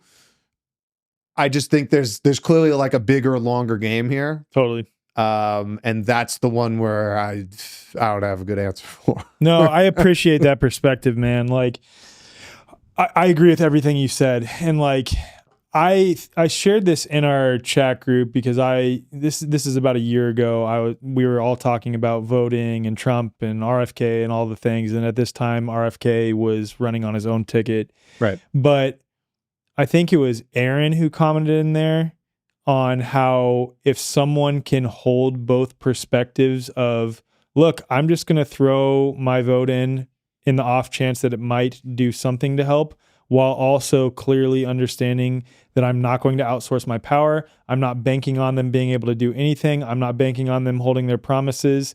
I'm still going to continue to dissolve that whole illusion and try my best to just live my life in a way that is unimpacted by whatever happens at that level anyway. Right. And I can totally appreciate and understand people who can hold that perspective, and I'm totally cool with that. Like in that case, like, yeah, fucking vote. Why not? Like, I don't care. That's exactly the way I looked at it. Again, it's a very much like hope for the best, but prepare for the worst. But the prepare for the worst is like 98% of what you do. Or prepare for just like, I'm going to take control of my own fucking life. Right. Regardless. Look, at the end of the day, and this again is my fascination with politics, because I still will probably never understand how people get so excited and animated over people they've never met. Right. I just never, it doesn't make wild. Sense. But no, it ultimately comes down to like, look, regardless of what happens, like it's going to come down to you and taking care of you and your family. Amen. Like, well said. And that's as far as I think you need to go. I think if enough people just did that, like enough of this would sort itself out on its own. Like, agree. You know what I mean? Like we don't have to have conversations about vaccines if enough people make the decision on their own. Right. And just do it. And guess what? If you want it and you think it works, great. You do it. go at it. Like, that's fine. I genuinely, like, that's how I feel. But, it becomes a problem. Again, this isn't new ground for anyone, but like when you do take away things from people and if people feel, quote, forced to do it, again, they're not actually forced, but it does make your life a little bit more inconvenient unless you understand what you're getting into. Right. And I get that because that sucks. That's breaking a paradigm that you've probably had your entire life up until that point, and it takes a radical life switch otherwise. And even the people who do know that and they just don't want to do it. I mean, then you live with the consequences of knowing that. Right. It's kind of like, I mean, the best example of this is actually the Matrix. It's actually waking up and then deciding, I want to get plugged back in. Yep. And like, cool, if that's what you want to do, at least you made the choice. Right. Obviously, the biggest problem is people don't even understand that you have a choice. Right. Right. And I think that to me, like, is really where the message needs to go. And again, it's not doing the least effort possible, which is writing, checking off a box on a ballot once every 4 years. It's actually being an active player in the outcome. And that's obviously a lot harder and a lot more effort. But that's how they continue to perpetuate it. It's because people don't want to do it. And I think that's like one of my biggest issues. Like I'll say that I agree with everything that you said. Right. And then I'd like to add some as well. So because Trump won, was, quote, elected, supposedly, rather than just chosen. I don't really know where I stand on that for sure yet, but like I don't either. I don't either. But irrespective of what it is, he's there. Okay. And because of that, and because of the difference between him and the more left-leaning side of things and Kamala Harris and that whole paradigm, a lot of people were so unbelievably fed up with that side of things.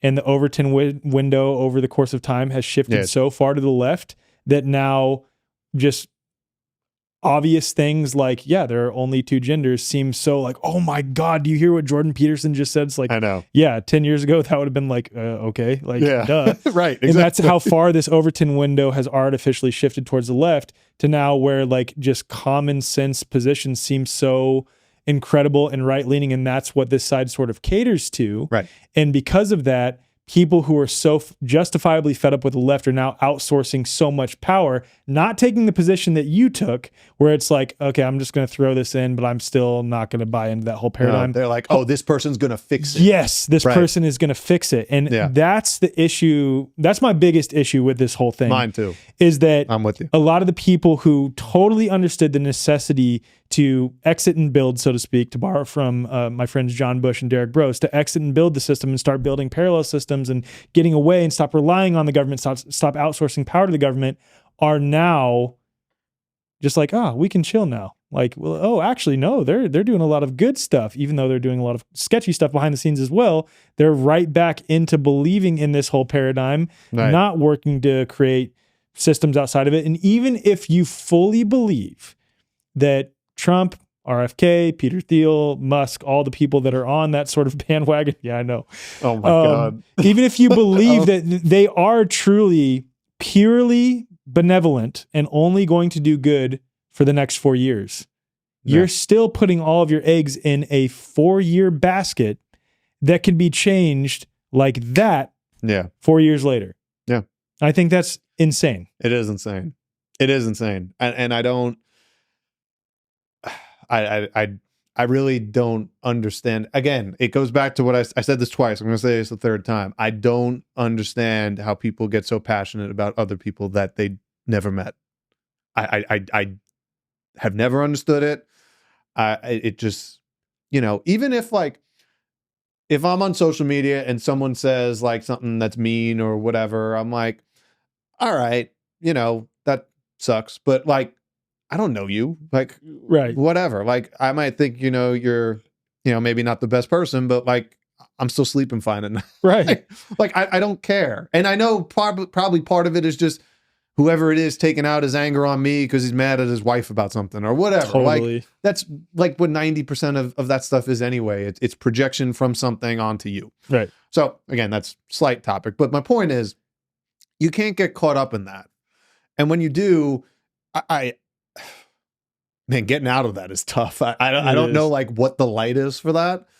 I don't know, unless usually I think it's what it is for the same thing in health. It's like you have to hit such a low that you're willing to, and whatever it is, maybe it's not health. It's, you lost your job because it was affiliated to some government organization and it got shut down, or I'm just making up a hypothetical, but like maybe that's the thing that pushed you over the edge.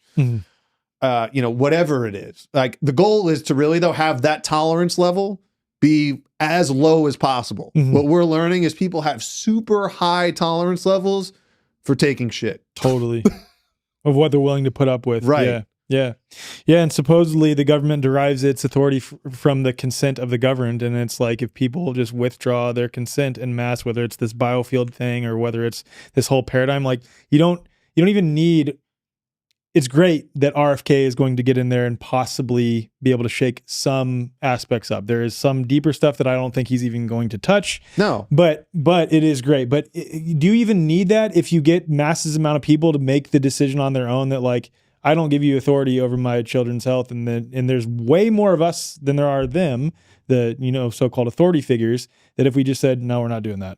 Yeah. I mean, one of the great things I think about going through the lockdowns, is, for a certain percentage of people that did make a difference. Like I know in New York, because that's where I'm from, like homeschool rates went from like under 2% to about 10 in the last, 4 years, which is great. I mean, look, if these schools are going to say, hey, buddy, Jimmy can't come here if he doesn't get this, then they pulled him. I'm like, good. Because I promise, if enough kids did that, those policies get turned around real quick, and they don't need a politician to do it. Exactly. So, because money talks at the end of the day. It does. Exactly. So, it's really just about just taking ownership and not giving that stuff away, because it's convenient. Yeah. And I mean, look, we all make concessions for convenience in life. Like I got here on a plane, so right. That's convenient. I could have drove. I could have taken a horse and could have taken a horse and buggy. Right, exactly. So we do make those concessions, but the point is, at least be conscious of the concessions you make, and more importantly, why do you make them? Yeah, and it's not because you think person X is going to make a difference for me down the road. It needs to be I'm going to make a change, and look. If you want to throw a bit in there of like, okay, maybe it might help, great, but that's not the primary. And that's how I looked at voting. So, amen. Yeah, that's well said. That's it. Yeah, that was the last thing I wanted to touch on. I knew you would share largely, actually overwhelmingly, 100% the same perspective as me. I think it's exactly how I think. I did not vote, but from that position that you took, I could totally see where you would. I think it's fine. And again, it's not like I'm going to say oh, well, you're an asshole for not voting. Yeah. Okay, right, Right. cool. Exactly. Okay. Exactly. Right. Exactly. Man, I love you, dude. I love hanging out with you. Love chatting with you. This was awesome. Man, I love you too. This was great. Yeah, Thanks this was so fun. This was so fun. I knew it was going to be awesome too. Okay, so for those that are interested in working with Dr. Vin, just reach out to him. All that will be in the show notes. Is there anything else you want to share with what you're working on? I wish I could. Website is insideouthealthwellness.com. On socials, it's at Dr. Vincent Esposito. That's it. Awesome.